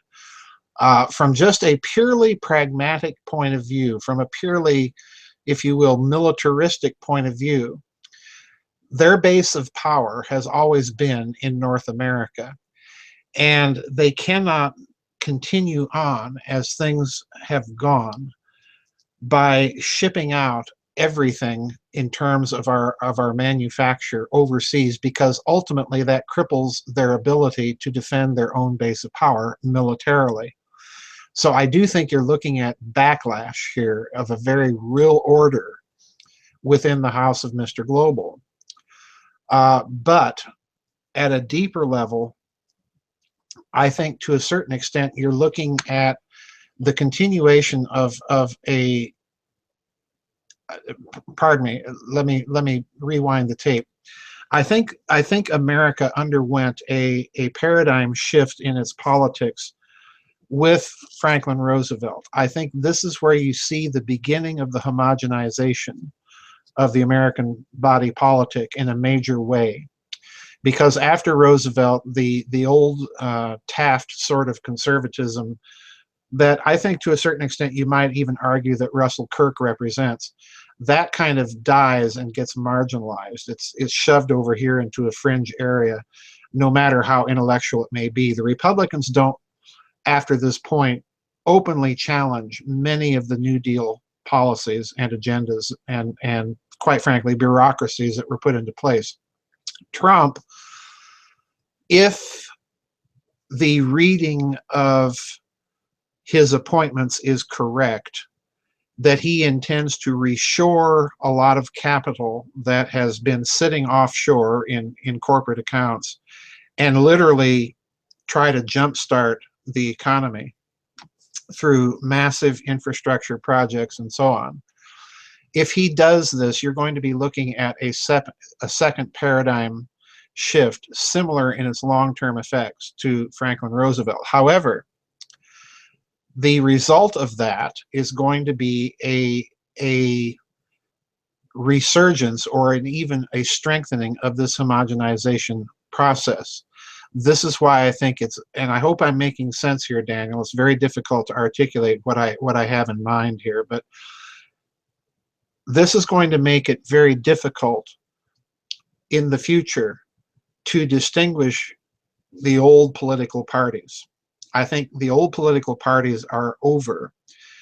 The real new paradigm is going to be, I think, and it's going to be driven home sharply, I think is going to be statism versus the individual. And here, if Mr. Trump has misread things, his administration is going to be bumpy, because I think ultimately that's really also what the referendum was about. The state versus the individual. I've been hammered financially by Obamacare. I'm in financial difficulty because of it. I want the government out of all of that totally, and that's radical. Catherine Fitz put it very well. We would solve the healthcare pricing problem by going on a cash only basis. All of that inflated price would be out of the picture almost overnight. And that's a radical sort of libertarian, radical individualist point of view. And I don't hear anyone articulating that, but rest assured it's going to come. As the homogenization continues, this backlash that we see happening in this country, represented in the Trump campaign, represented now in the various opposition parties and movements in Europe, that's going to continue. It's only going to grow stronger. The cultural issue that I'm trying to get to is we are dealing now with new technologies in energy and information processing and so on. And we haven't learned how to control those forces. And the old decentralizing centralization paradigm here is where this battle is going to be fought. How do we control these forces and yet preserve the nature of individual sovereignty? I hope that's making sense, because I don't think that this is purely a political thing or phenomenon we're looking at. It's cultural. It's technological. And for us to understand and get through it, we have to be familiar with our cultural roots in detail. Well, it makes sense, but I just want to clarify the language. So sometimes when I hear from in your blog posts that this is a referendum for certain things like nationalism and internationalism, right? And I hear the press saying this is a populist revolution, right? Mm-hmm. It sounds like both of you and the liberal press agree that this is a win for the common man who is oppressed by the system, whether by Obamacare or by internationalism or by the previous by fiscal policy or by well, a number of different things. And yet, on the other hand, while hearing that, we're hearing on the other hand from you and in our discussion that this is not necessarily a populist win, but it's a win for someone else. That in fact, that Trump, I think it's who does Trump serve? I see what the part of the deep state every bit as much as Vladimir Putin. I see what the problem is. How's it a win for the common man? Well, I think the position could be clarified by pointing out that for the common man, it's a symbolic win. In other words, memes were articulated to such a degree that the elites had to pay attention to them and had to respond to them, and it's not going to go away. This is Trump's dilemma. Even if Trump should be nothing more than business as usual, the problem is his base of support is not going to allow any of these things to go away. That's the problem. And it's everywhere. It's not just in this country. It's in Canada. It's in Great Britain. It's in Europe, certainly. Italy, Austria, the Netherlands, France, Germany. All of these countries are facing the same thing, and more or less for the same reasons. And you're hearing more or less the same rhetoric coming out of both sides. So I do think I'm not seeing this in either or dialectical terms once again. I'm seeing it as a win for the common man, but it's largely at this juncture a symbolic win. This is my point in stressing that Trump could go two ways here. These appointments can be interpreted in two diametrically different ways, and time alone is going to tell.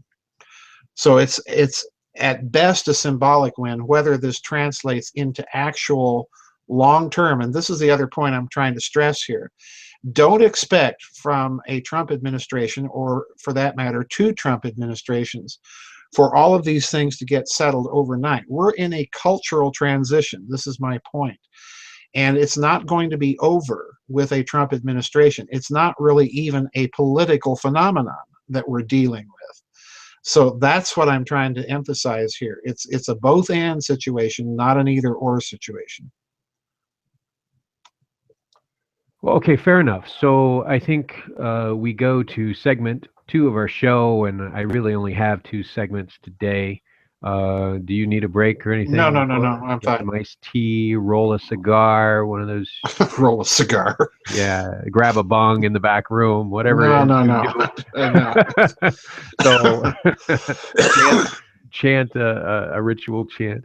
All right. So moving on then to section two or part two, it is this issue of what's going on internationally and what this implies. So I want to bring up a couple of things. You posted a post recently about Germany launching a probe into Nazi influence on post-World War II governments. Yes. And that captured my attention in relation to much that we're talking about. And I want to quote your blog post, if I may. It says, I want to draw your attention to these paragraphs. The German government wants to find out how widely Nazi networks proliferated among the post-World War II chancellery, as well as ministries and agencies launching an in-depth inquiry to unmask one of the most complex parts of the nation's history. Right. Interesting timing. Yeah. Can't help Yes. but notice the timing and wonder about a few things. But at the same time, I've been watching with dismay the rise. Now this just on Sunday changed in a little way, but Norbert Hofer, a leader of the far-right Freedom Party in Austria, which is their version of ultra-right. If you're a liberal, you're going to say fascism. Their version of that lost as prime minister, lost on Sunday, but it was a real concern. A lot of people were watching this with bated breath. At the same time, Northern Party League leader Matteo Salvini in Italy is still wanting to oust the Italian prime minister. And he is the equivalent of Norbert Hofer, only in Italy. And so the concerns that I'm raising are related to potentially the rise of fascism in Europe once again.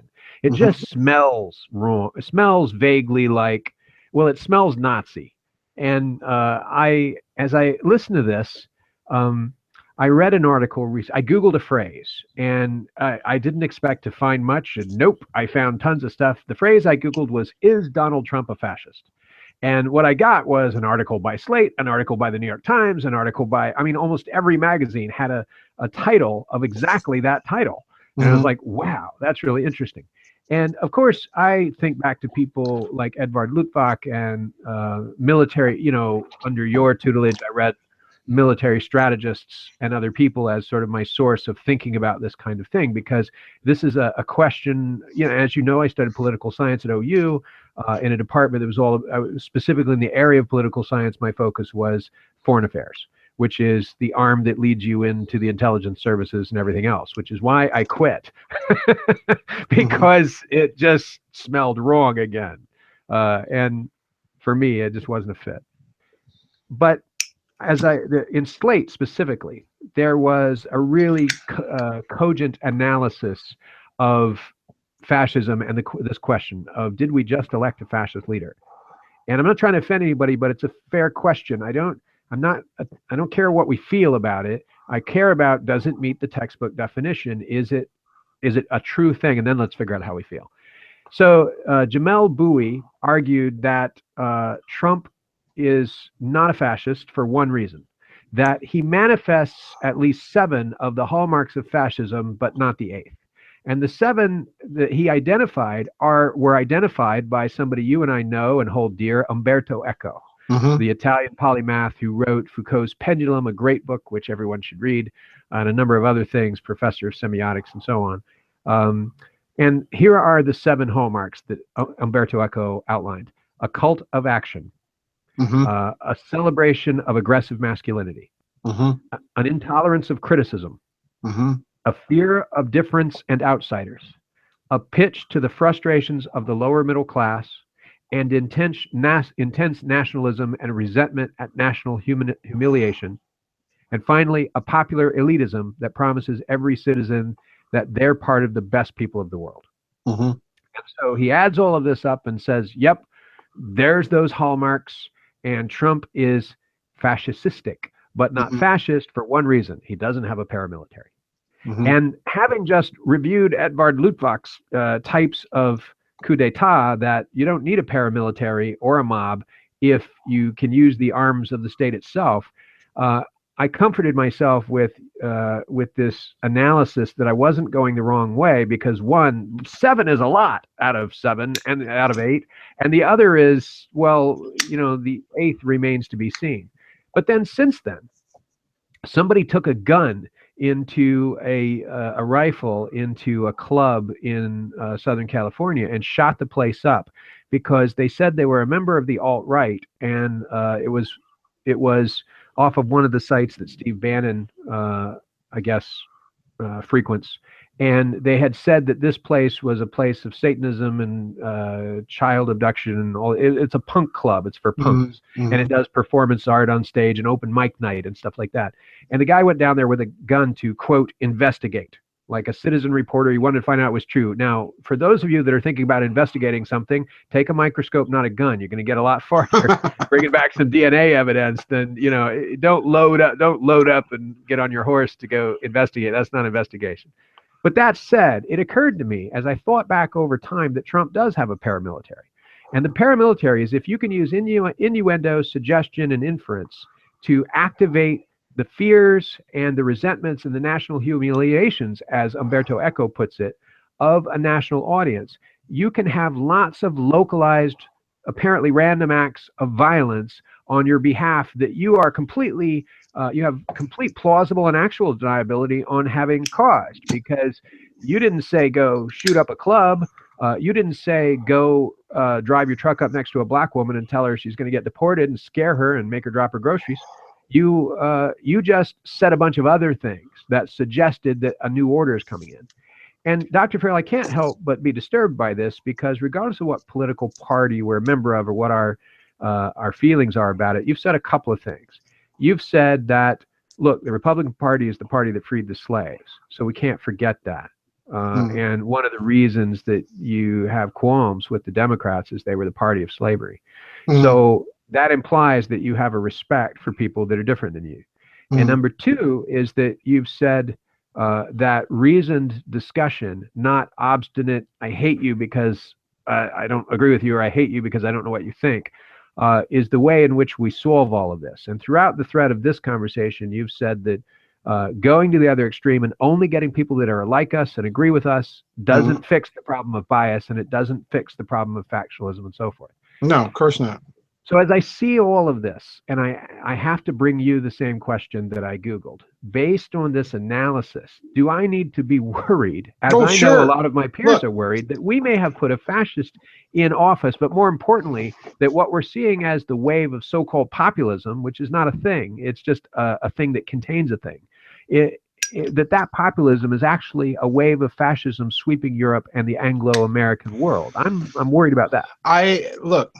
I don't view, let me be very clear, I don't view what's happening in Europe or in this country as fascism. I think the concerns of these people are legitimate. I see and have heard as much innuendo and fascism coming out of their opponents as I hear coming out of those parties. Geert Wilders was recently convicted in the Netherlands of a hate speech crime, whatever that is. And, I put up on the blog a speech that he gave in the Hofburg in Vienna.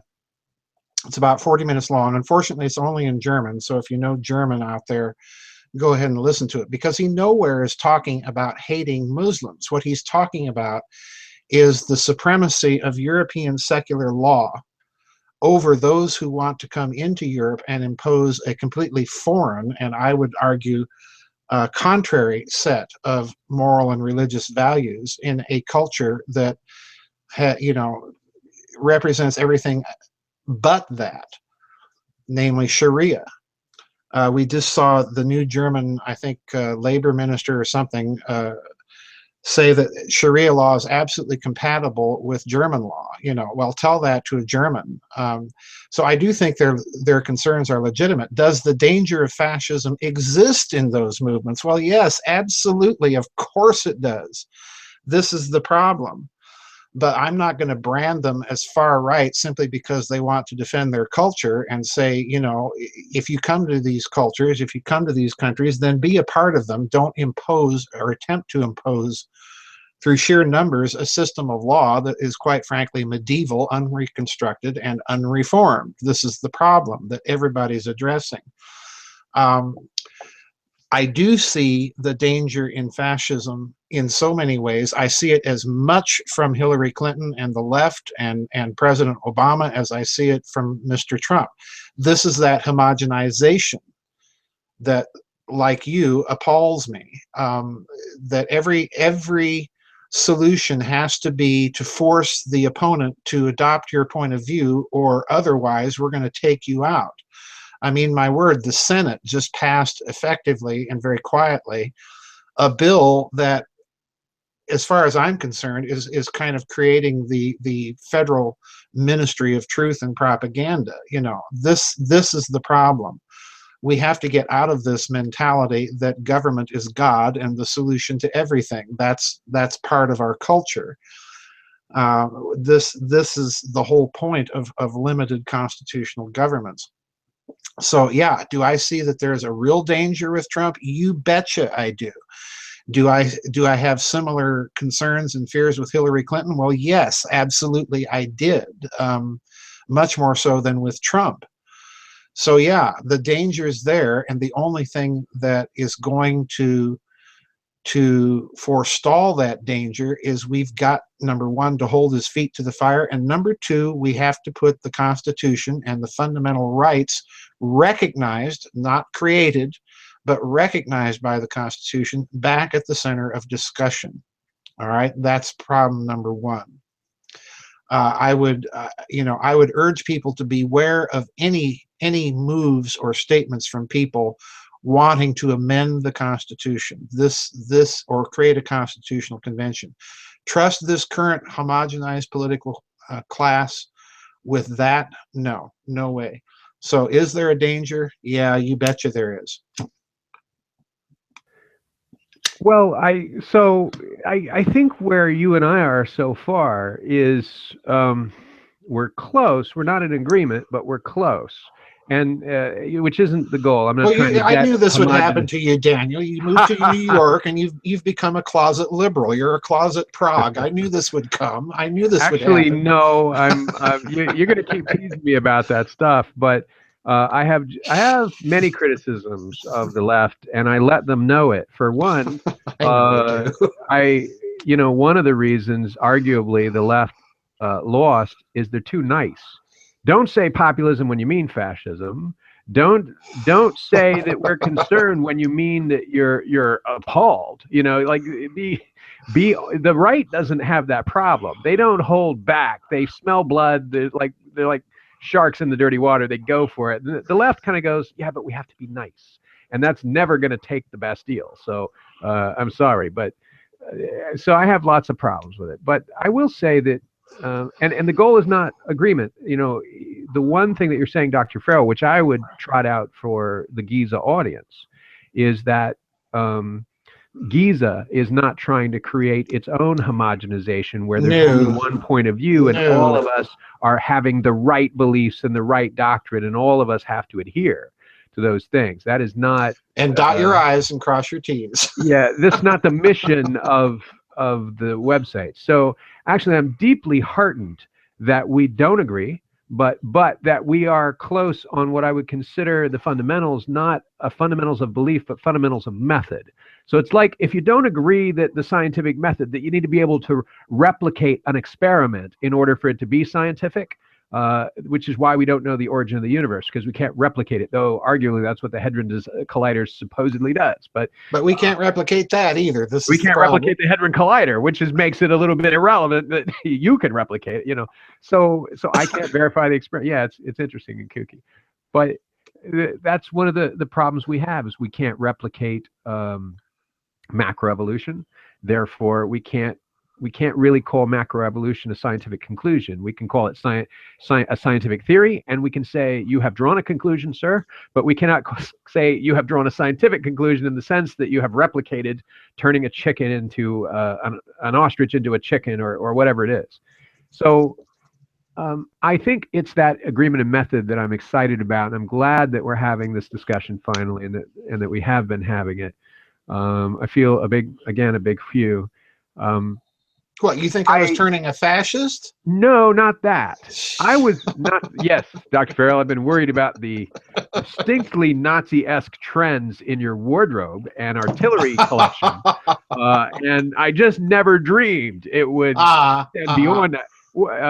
And in your musical habits, I must say, all of those composers are strangely Austrian and German. Yeah, there's a little bit of, and you do have Rilke that you often will pull off your shelf and just go, "This is beautiful. Read it." Rilke? Rilke? You've read. I don't have any Rilke on my shelf. Who's the German poet you pulled off your shelf? And Goethe. Goethe, yeah, there you go. Okay. Jeez. So Rainer Maria Rilke. I like Rilke. I do. But anyway, but I like a lot of things you wouldn't like. So anyway, we both agree on Depeche Mode anyway. So I want to say that, yeah, I'm heartened that you have concerns, because I think what a lot of people are doing is they're going, "We won. This is good for us. This is the rise of the common man. This is going to be great." Oh, no. Even the skeptics are basically saying it can't be worse. And the concern I have is, do you realize how worse it can be? If you look at the history of white people in Europe, things can be an awful lot worse. Yes. And I'm heartened to hear you say that you're not unconcerned about some of the movements we see in political spheres of Europe either. That this is I've been concerned. I haven't heard you deny that there's any sort of connection whatsoever between what's happening there and here and between those European countries. Well, I do think there's a connection, yes. I think the deepest connection is you're watching blowback against essentially a global elite that simply isn't listening to the people it presumes and pretends to govern. This is the problem. It's true. It's happening in Germany. Merkel's in trouble there because of it. It's happening in Austria. And, I don't view the green win there as a good thing. There's all those green ties, let us recall, to the Nazis and to the fascists. Deep, deep ties. So even there, I have misgivings. So, yeah, it's happening because a political elite has been, we saw this with Hillary. She would not campaign in the heartland. She stuck to her blue bases of power. She shut herself off. So yeah, we're seeing this reaction everywhere. And I think largely it's a cultural phenomenon rather than a political phenomenon. This is why, precisely, I think the danger is there for fascism, because fascism always has a cultural element to it. We're going to defend the values of Western civilization. We're going to create law and order. We're going to drive those nasty atheistic Bolsheviks out of Europe, and so on and so forth. We're going to handle Die Judenfrage, all of these things that fascist governments do. And that's a cultural phenomenon. So yeah, I think there's a very real danger of it because of that. This is why I keep telling people, you are responsible for the monuments and traditions of this culture and understanding them in depth to the degree that you're able and handing them down. Absolutely. Well, again, I'm very heartened. I think some of the things you're saying, I'm going to just accuse you of being a closet liberal yourself, because what you're saying is no way that the classical liberalism, because what you're saying is that there is always a danger in blowback of it becoming fascism. Yes, and absolutely. So you're not expressing a knee-jerk reactionary opinion either. You're deepening the analysis, and I have to say that it's more sophisticated than the question I brought you. So I'm very pleased. I feel like I've gotten, again, a little bit more of an education here, and have allowed my thoughts to be deepened by looking at this a little bit better. I'm not very far off of where I was, but I find that there's more under it. So I'm happy that you. I guess what I was worried about is that you were sort of willy-nilly going in thinking this is the greatest thing since sliced bread. We're riding the wave, ladies and gentlemen. Yay, Oh, yay, no, you know? no, And no, it's no, like, wow, no. okay, that seems very No, you have to Pollyanna for a Dr. Phil. you have to remember that I view this as a choice between this past election in terms of the candidates. I keep repeating that Russian roulette cartoon I saw because that's what it represented for me. Absolutely, under no circumstances would I vote for a Hillary Clinton or for a political party that cannot listen and demonizes its opposition as being racist, xenophobic, and all of the other things that they were trying to demonize the opposition for raising legitimate questions. That is fascism. That is fascism. So my reaction was lesser of two evils here. That's literally what it was for me, because she is palpably mendacious, evil. She will not listen. She supports the slaughter of the unborn in their tens of millions, and she's part of a political party which has ghettoized black people very deliberately and has a track record of having supported slavery. Under no circumstances can I go into a voting booth and pull a lever that says Nazi, but we're new and improved and kinder, gentler Nazis. That's what voting for that party would have represented for me. Trump, on the other hand, and his people, the people behind him are articulating concerns, but does Trump himself have fascistic tendencies? You betcha he does, because again, it's all statist solutions, as you've pointed out earlier.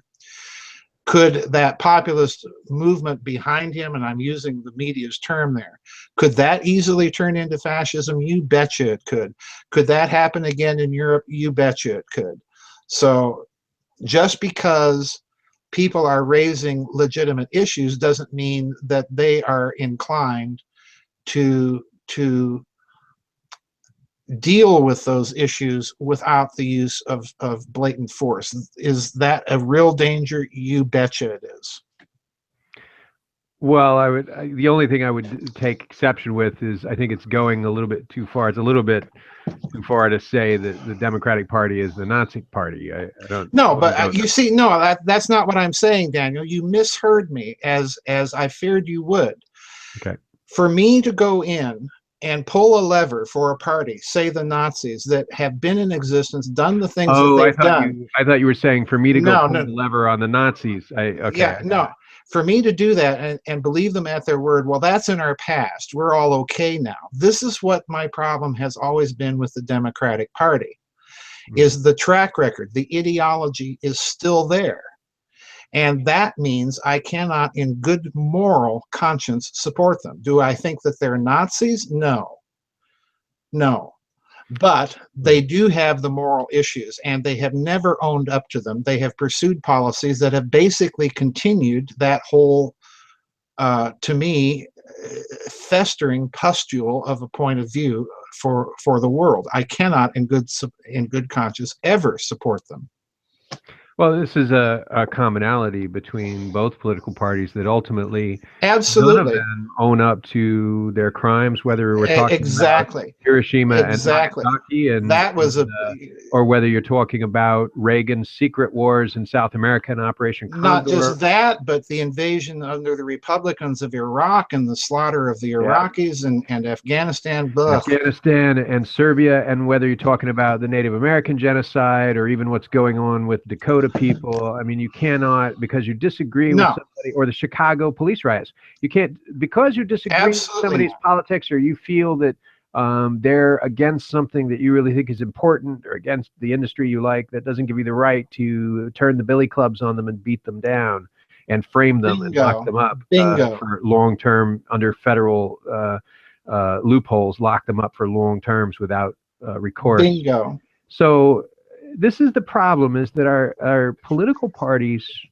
So I'm not trying to get on a soapbox, but if I summarize what I've heard you say, the political parties, on the one hand, are needed to properly operate and distinguish between differences of political thought. But on the other hand, they've been co-opted into people that have not admitted their culpability Oh no. and don't take the responsibility. And so, almost as a punishment, the apocalypse of that is that we've arrived where we've arrived, which is with a very much a statist new president, and very much the potential for fascism, and very much a superficial, paper-thin victory of the common man that we call populism, which isn't, but is perhaps another victory for the deep state and the financial powers that that have sent us down the path of bankruptcy in the first place. We shall see. Time will tell whether that reshoring interpretation is correct, or whether we're just going to have more of the same. But one thing I haven't said is that I believe the political parties are necessary to the smooth functioning of the state. I'd be happy if both political parties went the way of the dodo bird, to be quite frank with you. You mean you wouldn't have any political parties, or you would have different ones like Whigs and Tories? I think, number one, we need to get rid of the duopoly. We need to get rid of the monopoly of both political parties on the election systems, state by state. Absolutely. And would you be Whig or Tory? Would I be Whig or Tory? Definitely Tory. I figured. Yeah, well, I thought you were going down the path of get rid of all political parties, and you'd be in my camp as a rational anarchist. I have no use for them other than that's really what I'm in. That's really where I'm more inclined myself. I'd rather have Republicans and Democrats than National Socialists and you've got National Socialists in both parties right now. That's the problem. Well, that's an interesting thing, because I can't help but look at the culture where on a national college campus, and don't get me wrong, I very much do not believe that women's place is in the kitchen or anything like that. Though I think, and this is a subtle argument, many people in the South say the way in which desegregation was done and the way in which Reconstruction was done was actually harmful. And that was taken as immediately, oh, that's racism. You say that because you're racist. And they weren't listened to in the sense, but they had a much more subtle argument than that. Southerners did. And I could argue that the way enfranchisement of women has been done and the way the women's liberation has been executed has actually been harmful. It's actually been harmful to women that to some degree, I have to be accountable for my words and my work and my and what I do and my thoughts. But we've created an environment that Camille Paglia, the feminist, has for which she takes a lot of crap from other feminists, has rightly called out and said that that it has been patronizing to women, that if a woman cries and cites her feelings, that we just excuse her from the same responsibility that a man would be held to. So therefore, on college campuses now, liberal fascism takes the form that if I'm a woman and I cry rape, I have to be believed. There is zero chance that anything occurred other than what I say occurred. And yet we have lots of instances where it turns out, after ruining several young men's lives, that in fact fabrications have occurred, and that's outrageous. And even after that, the women go on to speak at nonprofits and NGOs and to have careers, and the men go on barely able to get a job at Walgreens, even though it's been proven they were lied about. And I'm not saying that every time that happens that they're making an argument for rape being deserved. I'm not making. I know the difference between a man and a predator, but the fact that there is a different standard by which for judging the truth. The epistemological, a different epistemological standard based on gender, actually is an attack on women and not a liberation of women, and that's fascism, the way in which it's been executed. Oh, absolutely, no argument from me, no argument from me at all. There are studies out right now. And of course, he has them on his shelf. Yeah, I do. No, I'm not arguing with you. I'm basically supporting what you're saying you're right. I do see fascism on both sides of the aisle. It's everywhere. It's everywhere, and this is part of that homogenization that has Well, been so taking place. I think you would argue, if I put on my I am Dr. Farrell hat for a second, I think if I were Dr. Farrell, I would say that the fact that one can spot the hallmarks of fascism in both the left and the right implies that the fascists have already won, and that this is a false dialectic cooked up to keep us occupied while they grow fascism through both political parties and both wings of our political system. Maybe, but again, I think that argument goes too far, because I think what it does is another way of delegitimizing, and I know that's not your intention, Mm. but it's another way of delegitimizing the actual concerns of the people that are, supporting Trump, or the people that are supporting these movements in Europe. Or opposing rape on campus. Right, exactly. This Which is is the a real thing. it is a real thing. It's a very real thing. It's our laws in the West are badly, in some instances, they're badly slanted towards women, in divorce courts with child custody and so on and so forth. But on the other hand, in practical effect, in many places, is badly slanted towards men And against women, yeah. and against women. So, the problem here is that I think there's genuine, legitimate opposition to these fascist tendencies. I don't think Trump supporters are, to the last person voting for him, are all fascists. That's the Hillary Clinton deplorable argument. No, I think the potential is there. And I think the same thing is occurring in Europe. And to dismiss it all, or attempt to dismiss it all as fascism per se, I think that's, the only thing that does is it indicates just how strongly the people making such comments aren't listening to the legitimate concerns of those people. So this is the problem. Everything is being homogenized. I don't think that it's going to go away. If Trump should prove to be more of the same old, you'll see the same thing happen again in 4 years, and it will happen on an even bigger scale than is happening now. This is primarily cultural, and we don't realize the depth and degree to which this culture has been linguistically tinkered with. We no longer check boxes on forms that say sex, male or female. We check gender now. Gender is a very different thing than sex. All right. And this is part of this attempt to remake society by linguistic agenda. This is a very, very old thing. It begins with Gnosticism.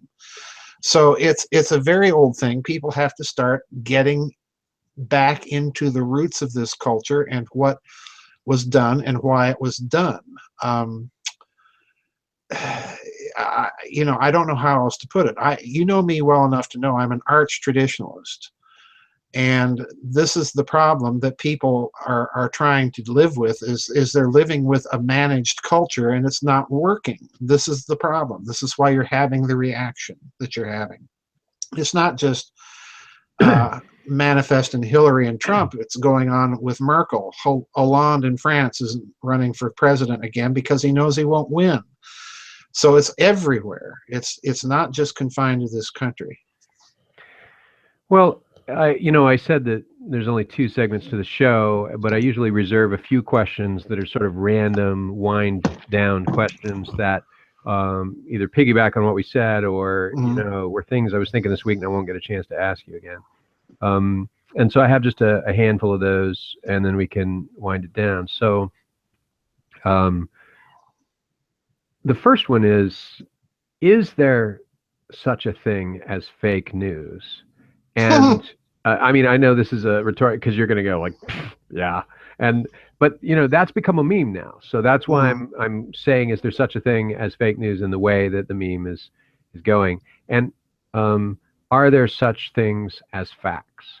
And I know that I know your answers to these questions. I do. I'm not asking the obvious question, but the concern that I'm raising here is that if I take, there's a dialectic at work. So if I take the position that there's such a thing as fake news, Mhm. the extreme version of that position can lead me to conclude that I can't trust anything I hear, and therefore Hmm. the only thing I have access to is my opinions, and therefore I'm entitled to my opinions even when facts dispute them, Hmm. and I'll just go with opinions. So Hmm. I, for instance, can be Trump and say, I don't care if every report says that there's such a thing as climate change or that the Russians did X or anything else I don't want to hear.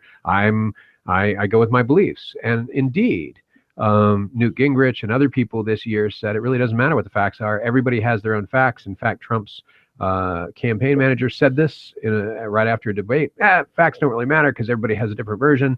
What matters is what you believe. And as long as I can show enough people agree with me and believe the same thing, that's what you go with. So on the one hand, so let me back up and then I'll ask a very crisp question. On the one hand, if I say there is such a thing as fake news, I might go all the way to the point of denying that there are such things as facts.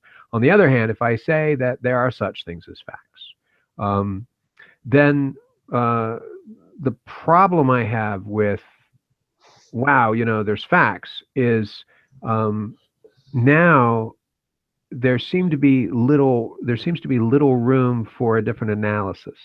Hmm. So somebody wrote me in one of my social media channels and said, well, what do you do about all these facts? I don't like what you're saying, and you're ignoring all these facts. And I'm thinking we must have a different definition of facts, because what you're espousing as all these facts, quote unquote, is a list of charges and things that imply an analysis. They aren't the raw fact unembellished.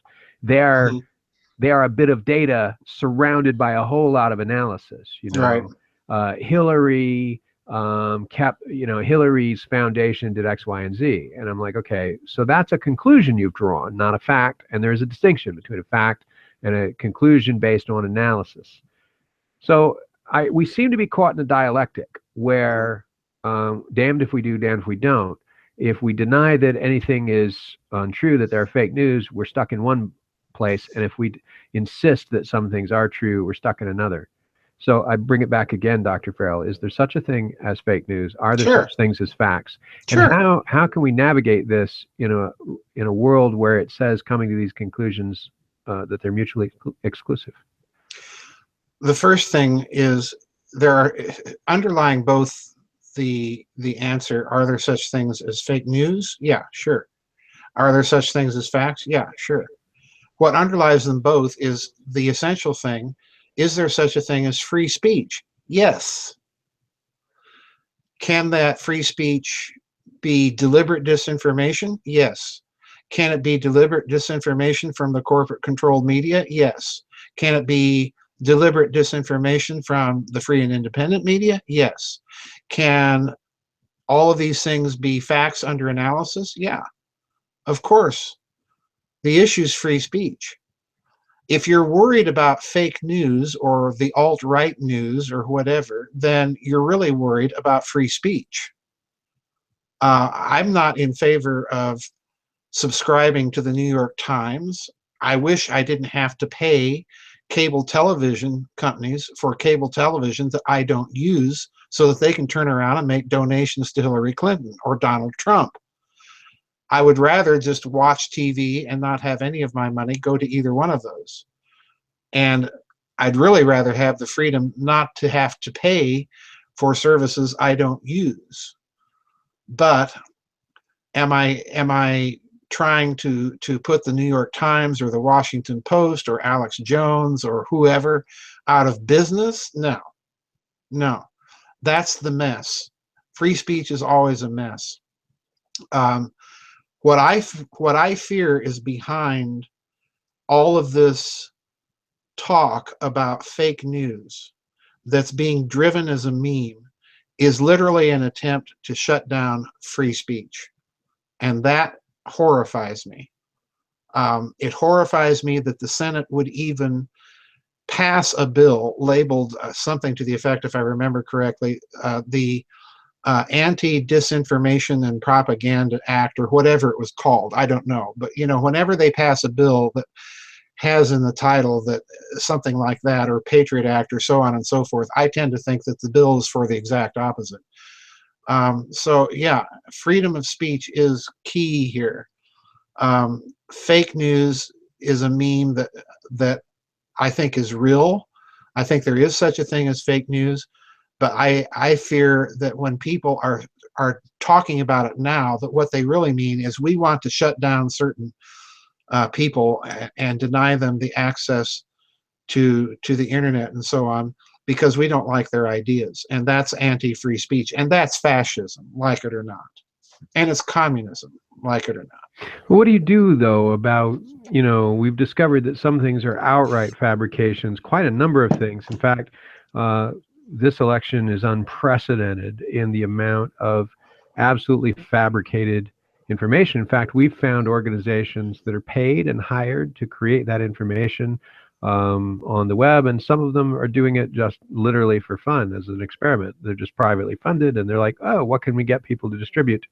In fact, one of them, interviewed by NPR, was their job was to plant completely fabricated stories into alt-right channels to get the alt-right to distribute them to discredit the alt-right. And so yes, no one is denying that one has the right to publish those things yet. That would be fascism. But should there be no steps taken to create a filter?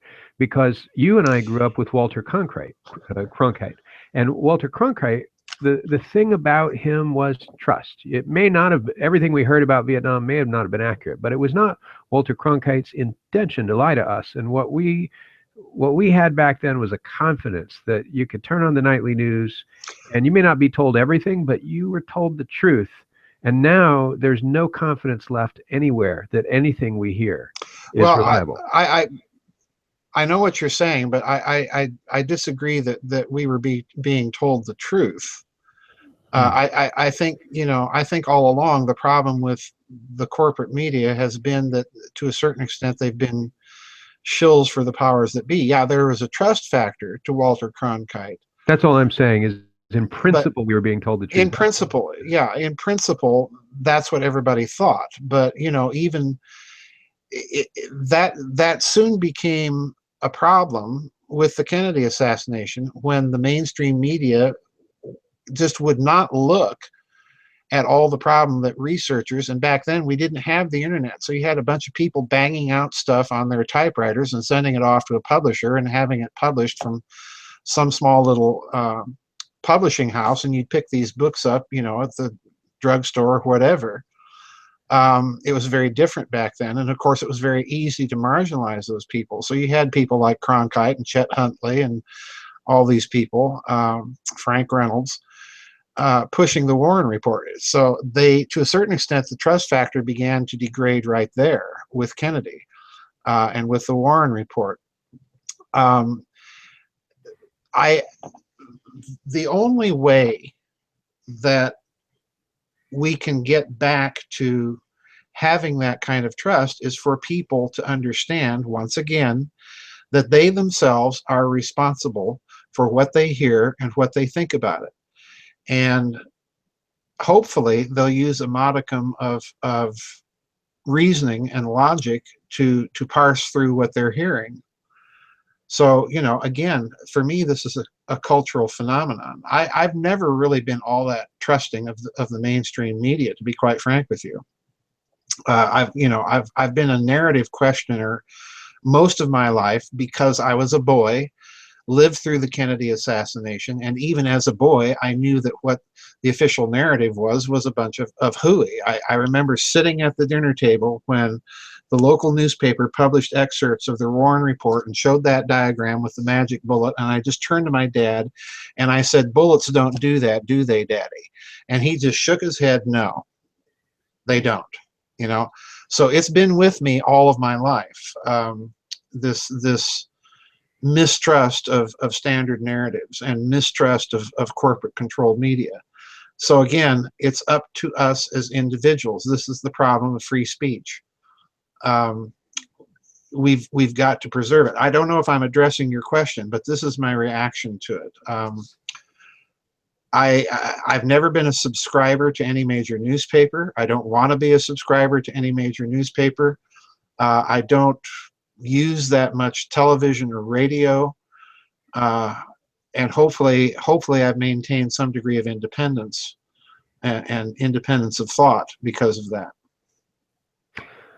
I've always been curious, just as a side note about that, if you don't read any major newspaper or news magazine, where do you, or watch news TV, how do you get the data, the raw structure, the facts of what current events are so that you can talk about them on Giza? Largely from the articles that people are seeing and looking and sending me.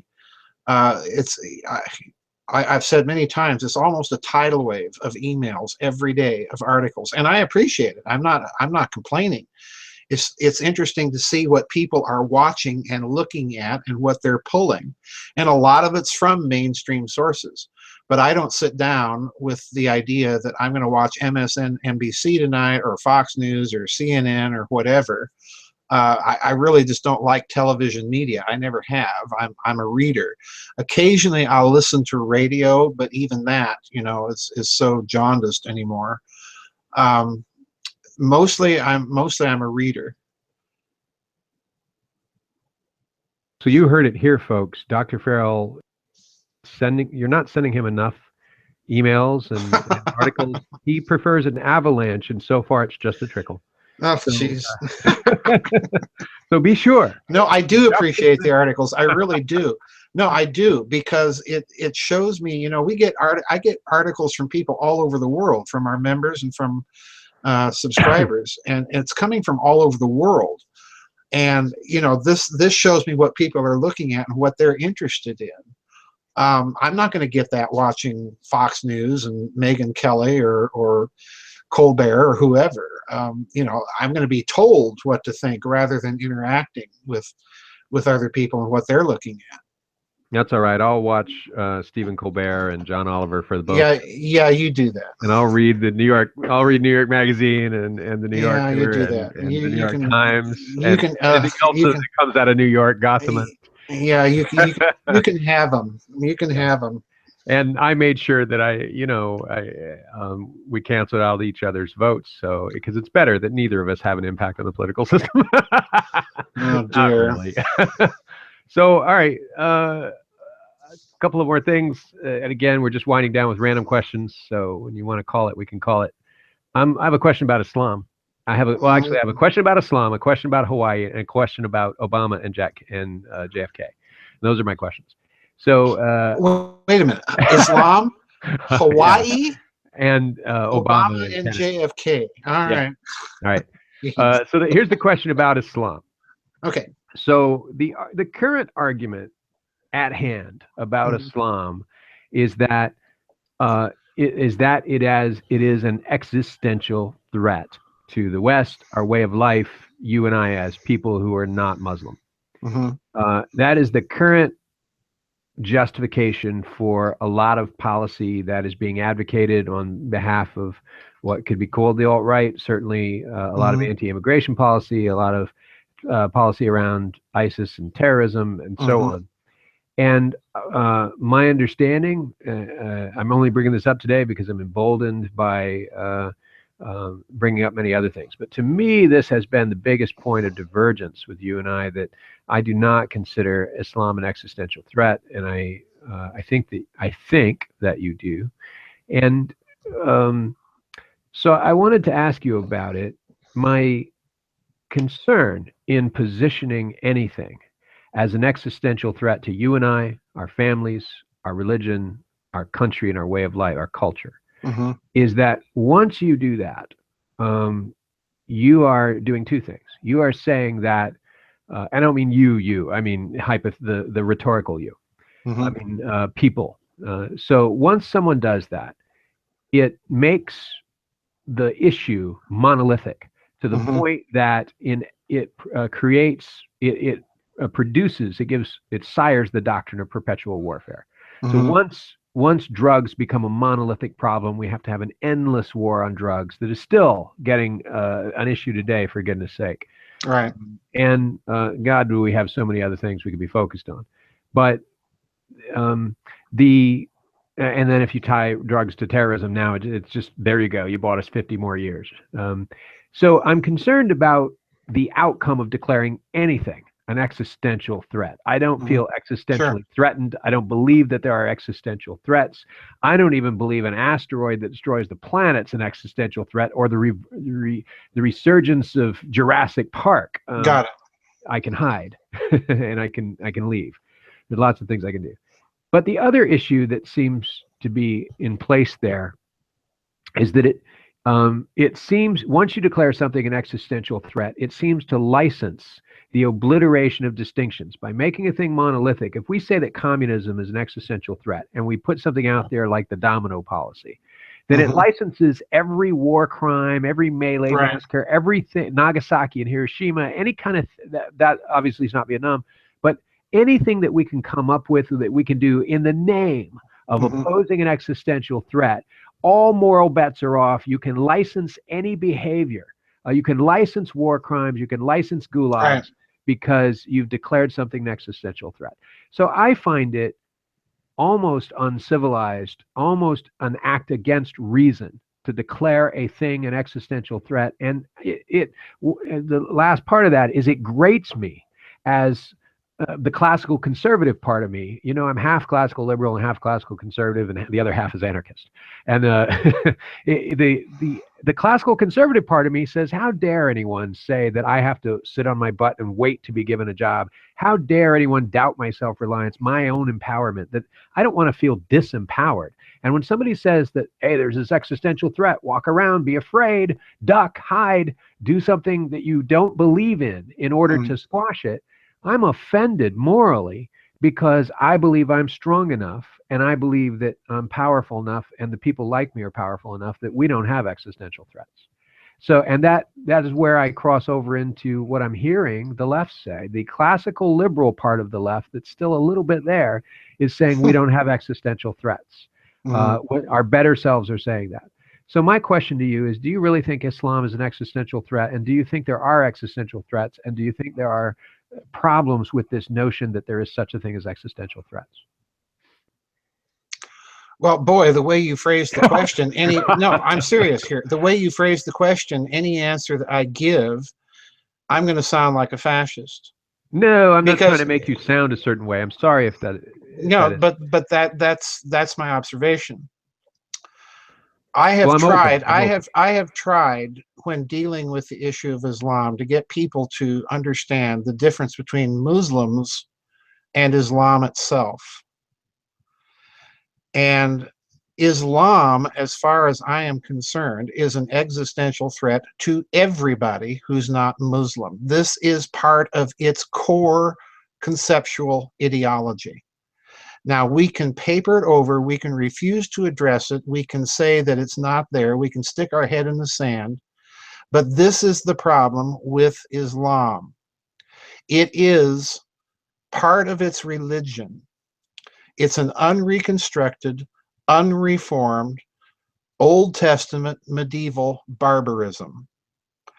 And to stick our head in the sand and pretend that it's otherwise is not going to address the issue. Have there been movements for reform in Islam? Yes, you betcha. They began in Iran right around the turn of the last century, and they were quickly quashed largely by the West, either by the British or in many cases the Germans, particularly under the Nazis. We saw the weaponization of radical Islam under the Kaiser.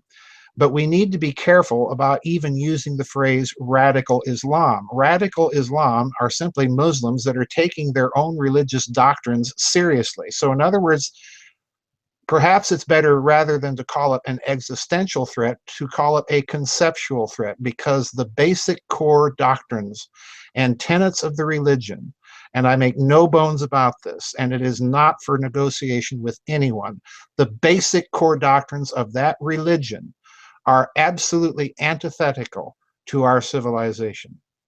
Absolutely. Now, does that mean... That I agree. I will say that there is, even an unreformed religion, there is contradiction within the Yes. religion, and Yes. there are contradictory forces within Islam, some of which the thrust of is, you're right, antithetical to what I would call civilization. I'm offended by their very existence. I'm offended by the premises underlying them. And if they were carried out to the fullest expression of their Right. premise, Right. they Right. would in fact Right. potentially destroy us. But I like Yeah. the distinction you're drawing. I think you ought to leave room for open negotiation, because you're negotiating. You're drawing a distinction between a conceptual threat and an Yes. existential threat.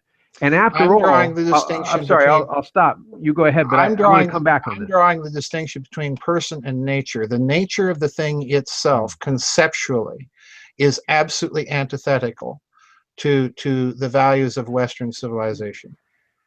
You know, I get all the time people commenting, well, Christianity has its excesses too. And my response to this, number one, is when Christianity did things like that, it did them in opposition to its core fundamental beliefs. But those things are part of Islam's core fundamental beliefs. There's no doubt, no exception, no debate on this.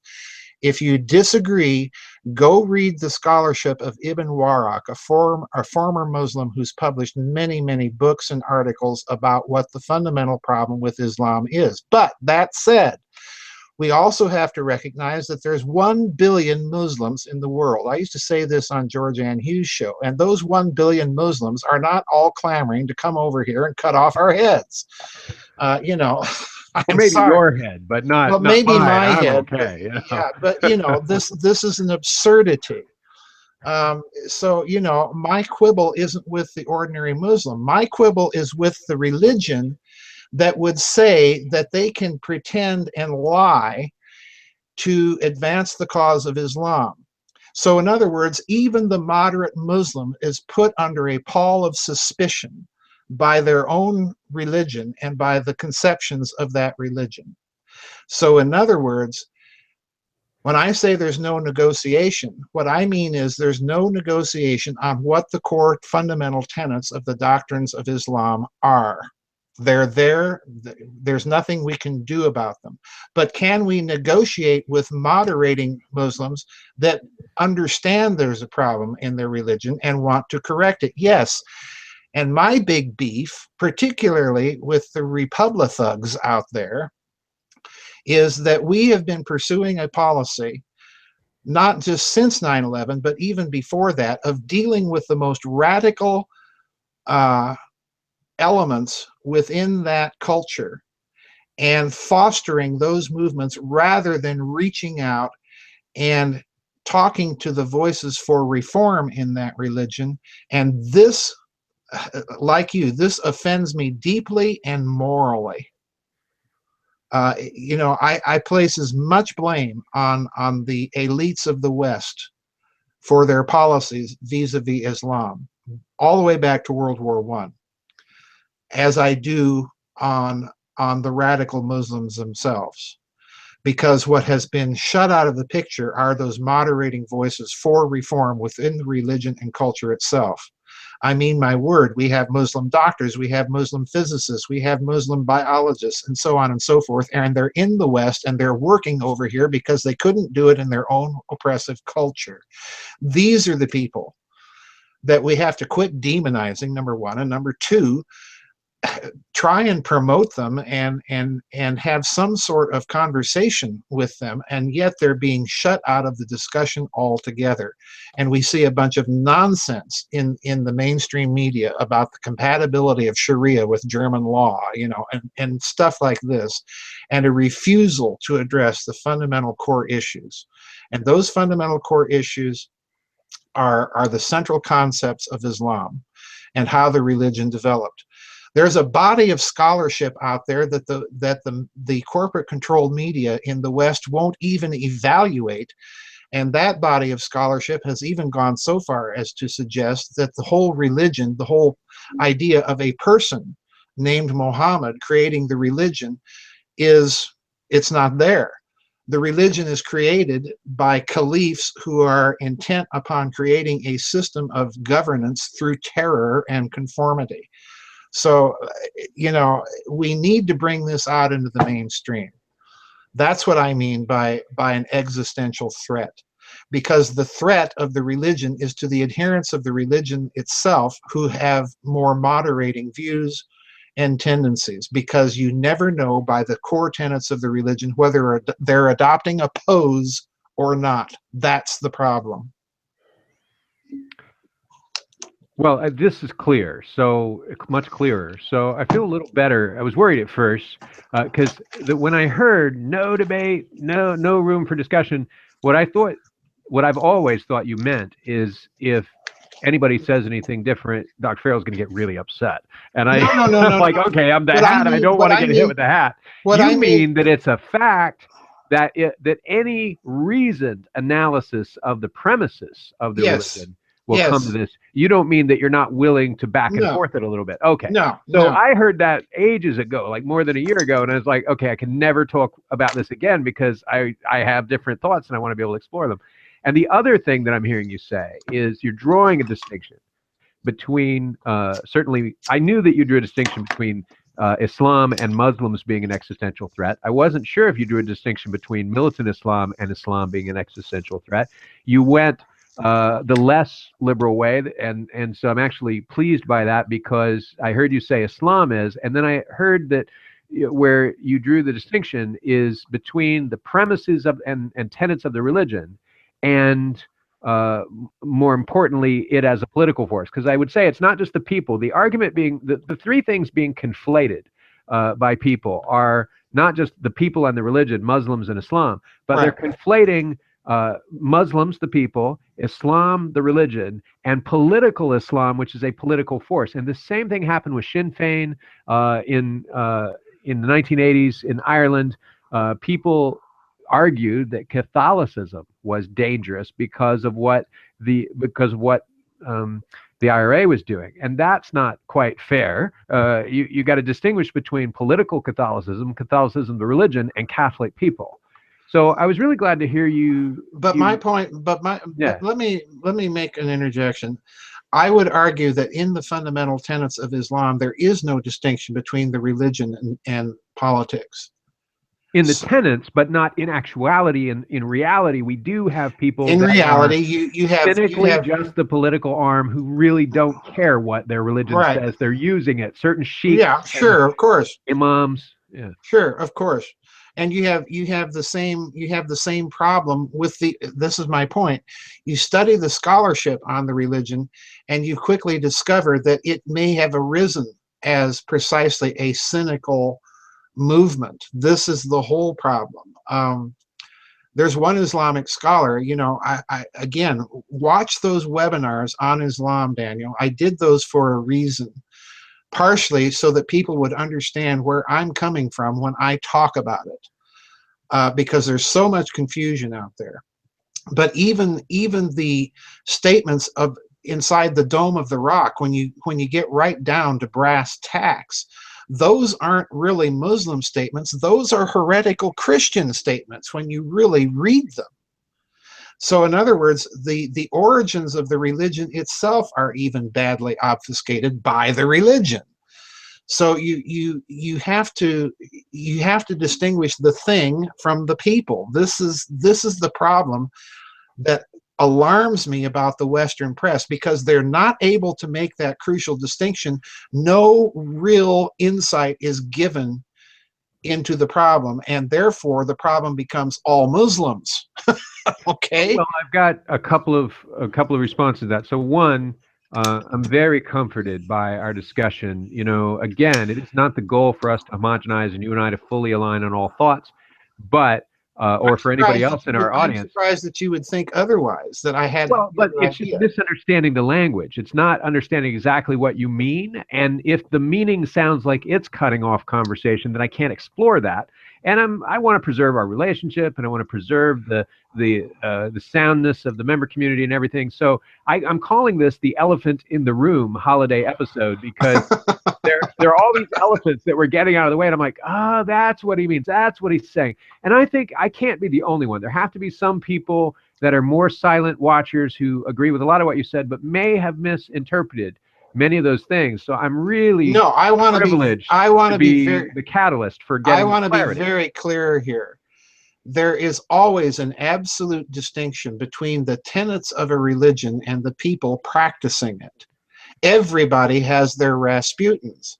The problem with Islam is the tenets of the religion are so diabolical to begin with that the people actually practicing it are the radicals, you know, the people that are going around killing people. But 1 billion Muslims aren't doing that. You know, that's kind of a de facto recognition that there's a problem here, folks.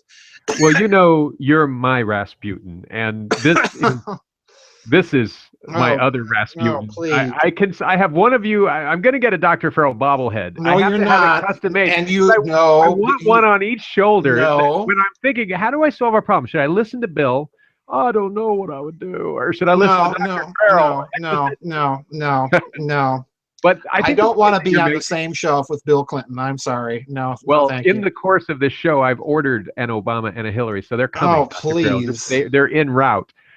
So I wanted to. I tried to get a Trump, but they're too expensive right now. I'm not going to pay full price for Trump. I'll wait till he's less popular. It won't take long. Oh boy. But I like what you're saying, because another analogy, if I may, of this is that cannibalism inherently is an existential threat to us conceptually. If you've got a tribe of people who eat people and they eat people that are not like them, and I'm not part of their tribe, if there's enough cannibals on the planet, I'm in real trouble. But cannibals themselves are not an existential threat. There's very few of them. I don't hang out with cannibals. I don't think cannibals are going to come to Kansas or wherever I'm at and get me.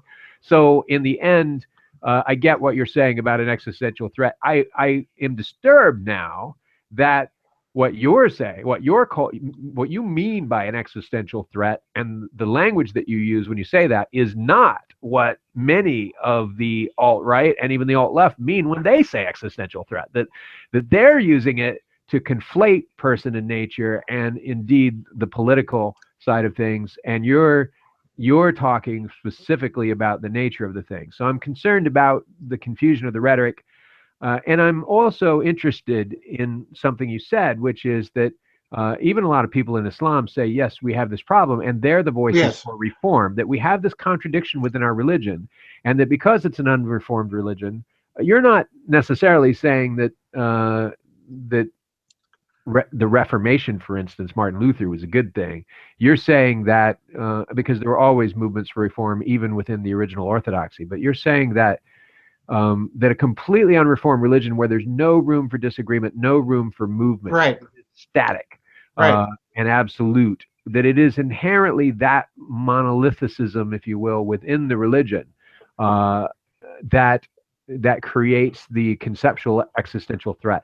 So I like what you're saying, that the force in it for reform is the positive force, and that we should probably, maybe the recipe is that we should encourage that where we find it. We should quit trying to extinguish those voices. Yeah, by trying to wipe out, by claiming that Islam is an existential threat and a monolith, and then mixing into that Muslims, by opposing Islam, we remove the voices for reformation themselves, and make it impossible for it to. Yes, Ibn Warraq says something very interesting in one of his books. I think the book is Virgins, What Virgins? He says that Islam is not so much in need of a reform, but an enlightenment. And I think he's correct here, because, you know, insofar as it is monolithic, it's kept that region of the world more or less stagnant. And they're importing, you know, technology and science and so on. But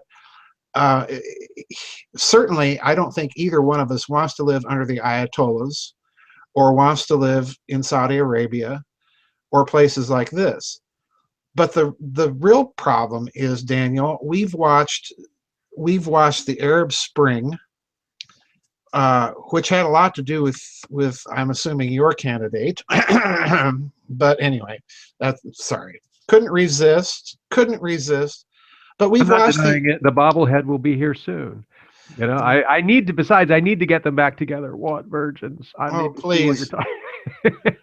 I need to. The problem is we've seen the overturning of secular Muslim states and the attempt to overturn yet another one in Syria. where, as far as the Islamic world goes, those were relatively moderate and tolerant states. And the institution of attempted radical regimes in some of these places. And, you know, the result is obvious. We've got to quit playing that game. This makes no sense to me. We're turning a world against us and using the most radical form of it to do so. And I fear, my suspicion has been for a long time, that Islam is being set up for a fall. If they want to have their you know, war of civilizations, that's the perfect thing to use. I've even entertained the idea that the reason that they're pushing Islamic immigration into Europe is to use it to drive and force a backlash to create a European culture to buttress the EU, which does not have a cultural identity. So, you know, I look at this very, very differently than most people think I look at it. Well, that's one of the reasons why I thought it would be good to ask. Okay, so we gotta get brisk through the rest of the show because we only have 2 more questions. But you know, I figured that one would take a little bit longer than I thought. So I'm going to ask you quickly about Hawaii. So Jennifer Lawrence. Well, Jennifer, you know that Hawaii is a kingdom, considers itself sovereign. The alternative history of Hawaii says that it never relinquished its sovereignty. And that it was colonized as a nation, and that there's a whole history that most people aren't aware of that's very similar to Native American history in the United States, about sort of predation by the fledgling United States against Hawaii. So, and before anybody dismisses that, I think there's real good stuff on this that really needs to be read up on and understood. So well, the people need to read up on Queen Liliuokalani, the Queen of Hawaii. Exactly. So. I'm not trying to pick on any one person. This is not a gossip column. I'm not trying to be bitchy about it. But Jennifer Lawrence, for those who don't know, think Hunger Games, star of Hunger Games. Jennifer Lawrence was shooting a film in Hawaii, and there are these sacred rocks, sacred lava boulders. They're big, right? And the Hawaiians were saying, hey, you need to get off of those. These are sacred. We believe that the deities inhabit them. This is very much an animistic idea. That these aren't just rocks. And what she was doing is rubbing her butt against the rocks. And she was saying, oh, I'm wearing a wetsuit all day. I need to itch my butt. And so I used the rocks. She mocked it, basically. Said, I need to itch my butt against these things. Did it repeatedly, still mocked it in the press later.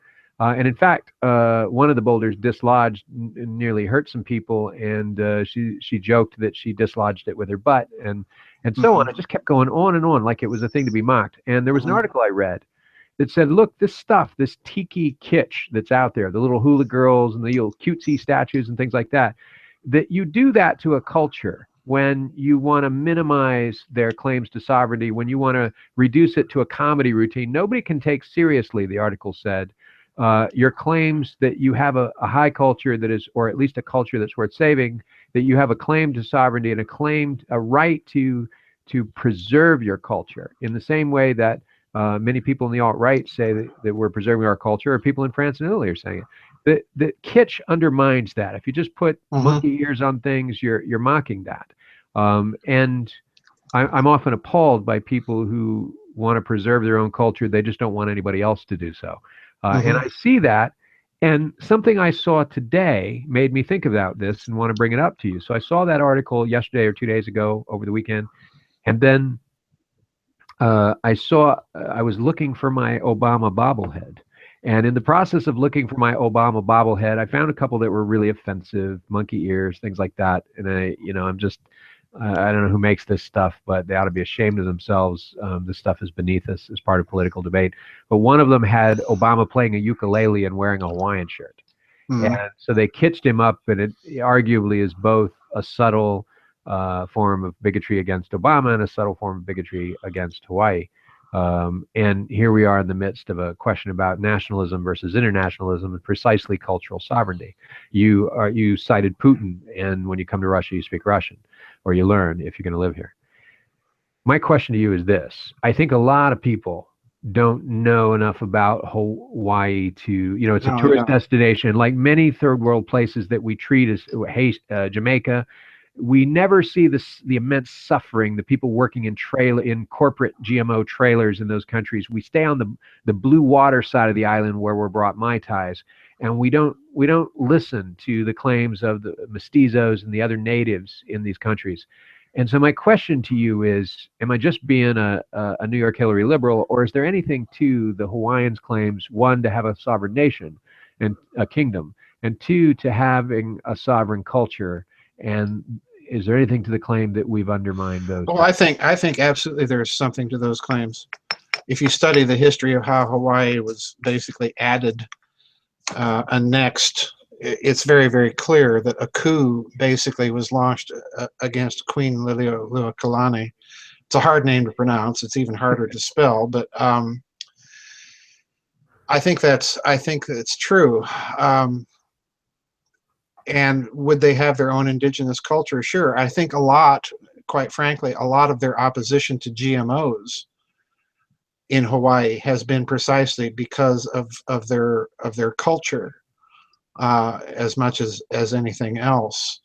And of course, we know the story, the Monsanto bought and paid for courts. I think it was the county, the federal court in the county in Hawaii that attempted to pass a county resolution against GMOs. It was bought and paid for, and they were denied their county resolution in the name of some trumped up, and that's a pun, trumped up federal jurisdiction and so on. So yeah, I think it's perfectly legitimate. I grew up in South Dakota around the Lakota Sioux, and there was definitely a culture there that they were trying to preserve and hang on to. So does Hawaii have the same thing? Yeah, sure, you bet. Okay, well, that's an interesting area of exploration that maybe some of our readers will contribute to in the comments section, because I confess I know a little, but little is often what gets you in trouble. I don't know enough to ask you about it at length, but I'm interested in the topic. The last question is about Obama and Kennedy. So I'm going to meander on this question a little. It won't be long, but what I mean is it's not well formed. The choice of words is not well formed. So I think you'll get what I'm trying to ask you. Mm-hmm. So, Kennedy, we think back to the Kennedy administration and we think of it as a golden age. We use the phrase Camelot, right? Right. And indeed, there was glamour there. There was a sense of dignity there. In the speeches, the debate, it never sunk to the level of this current election cycle. Oh my gosh. And there's a sense in which the president had clout and had real change, but was not a bully or a blowhard. And yet, underneath Camelot, there was Marilyn Monroe, and there were Clinton style. There were things that I would be really proud of if it had been me in the White House at that time. Yeah. And I look at the outgoing president. I look at President Obama and Michelle Obama. And I haven't been able to shake the feeling that, this guy has given us 8 years without a scandal. He hasn't cheated on his wife. He hasn't embarrassed us as a country. Many other things you can say. You can disagree with every policy he has. You can think he hasn't done enough to close Guantanamo. You can disagree with his health care. You can make fun of him for stupid reasons like the color of his skin or the belief that he wasn't born here, and that is stupid. No. But you cannot say that he embarrassed us as a nation, that he sunk beneath the dignity of the office of president, that he created a sex scandal in the White House, or that he fabricated a pretext for war, or any of these egregious violations. He gave us an immense amount of economic recovery compared to where we were in 2007. And certainly, whether you agree with the method or whether it's sustainable or whatever we think, he certainly had his work cut out for him, and he certainly maintained, most of all, the dignity of the office. And when Michelle and Barack dance on stage, a ballroom dance, you're just a little bit happier, or at least I'm a little bit happier that we weren't shamed. and that the dignity was maintained. I feel a little more dignified. I feel like our nation was dignified. I'm concerned about the previous administration before that, and I'm concerned, and the previous couple, and I'm certainly concerned about the incoming one. There is a distinction, therefore, between the Camelot of the Obama White House and the Kennedy Camelot, right? And so my question to you is, how important do you feel this set of qualities is vis-a-vis the actual policies? Why are we not, as a culture, focused? I mean, I would be happy with all kinds of bad policies because I've grown up into a world of bad policies on both the left and the right. So if somebody gave me a choice between somebody who I knew had a bunch of bad policies, who wasn't going to shame us but was going to uphold the dignity of our institutions, and somebody that I agreed with a little bit more but embarrassed the heck out of me and was likely to have a scandal-ridden White House, I got to be honest, I'd cross the aisle and vote for the guy I didn't agree with, just to keep the dignity of the office the way it is. I want a priest in my neighborhood that doesn't get caught with little kids in the back of a bus. You know, I'm tired of the scandal. Do you feel that this is still an unreformed part of our political culture that needs to be addressed even more than policy? Well, maybe. The problem here is comparing Kennedy and Obama is difficult because the scandals that we know occurred in the Kennedy White House came out after he was dead, for the most part.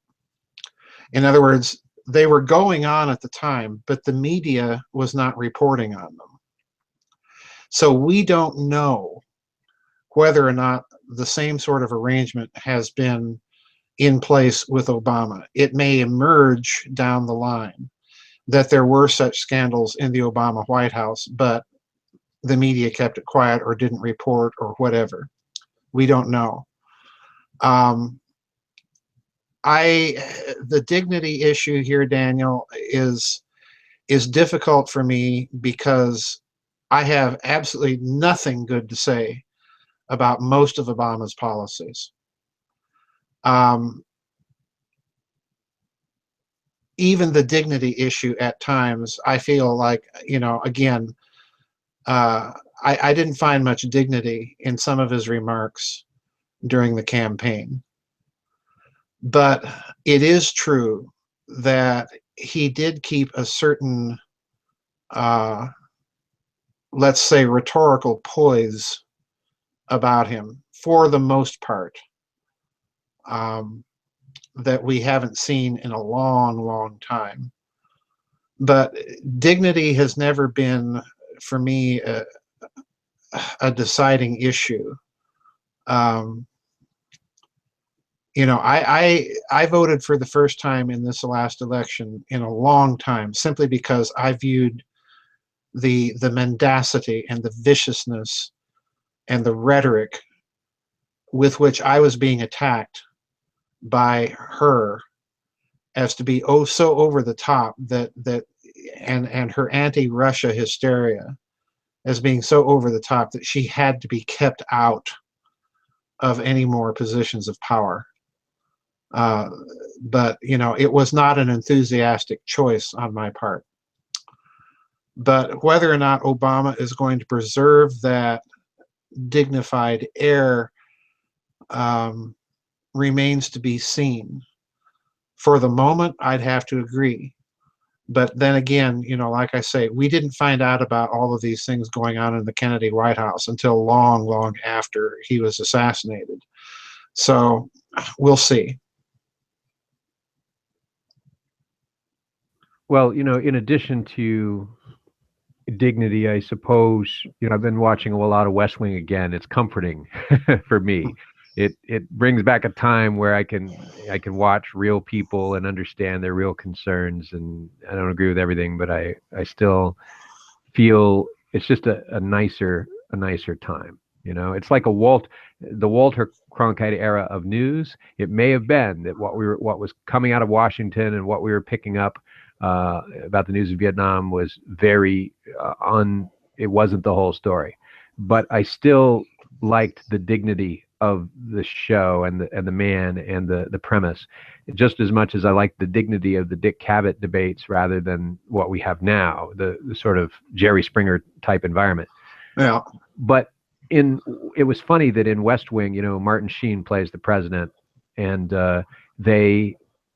his biggest struggle, he's a college professor, and his biggest struggle is he's considered too smart to be president. So everybody basically hates him because he's full of erudition. He's an academic, and that same charge was, of course, leveled against Obama.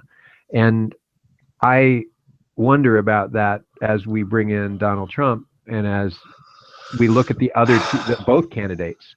That shouldn't that be a criteria? I mean, that almost like we can't seem to agree to elect a smart president. Does that make sense? We can't seem to agree to put smart in. Well, I don't see Hillary as having much dignity either. Neither one of them did. Yeah, I'm just saying. Even Obama, I never, everyone is saying he was so erudite in constitutional law and all of this, but I never really saw erudition in him. I never really, again, I'm disagreed with him on just about everything. But time will tell whether or not the dignity was real and preserved or not. But anyway, I'm going to have to shut it down here very quickly because I've got to run. Well, this is the terminus of our show anyway. So, Dr. Farrell, you've been very generous with your answers and so forth. Likewise, good questions. Very good. We want to wish happy holidays to our audience and Merry Christmas too. And Merry Christmas, etc. Remember. In this show, we're not draining the swamp. I live in a different part of the country. We're shoveling our driveway, and so no, you're in the swamp, Daniel. You're in the center of the swamp. I'm in the center of the civilized world. Where no, you're not. No, you're not. Civilization begins at the Hudson. It doesn't end at the Hudson. I know the provincial mentality of New York City very well. I've lived. Civilization begins at the newsstand with a copy of the New York Times. Yeah. Sorry, not going with you. I'm not going with you there. That's okay. Well, Dr. Farrell. Hopefully, you guys will see seed and let us all alone. But it's a consummation. It's a consummation devoutly to be wished. Take California with you. Go have your socialist paradise. Good luck to you all. If there was a way to just draw a donut around the center of the country, cut it out, and flood it so it's its own sea, we'll take the perimeter rim. And we'll make that. I would go for that. I think it's a fair trade. We could trade with each other. It would be cool. Trade what? I know, because we got all the cool ports. No, where culture comes in. No. I don't even want to go to I don't want to go to New York culture. It's make believe. It's a bunch of rich people sitting around at the Met pretending they like opera. I'm not rich. I don't like opera. Yeah, you like German opera. No, I don't. Come on, the Helga, the Viking hat. I like some of it, but not all of it. There you go. Yes. Well, anyway, Dr. Farrell, it's been good luck on your secession.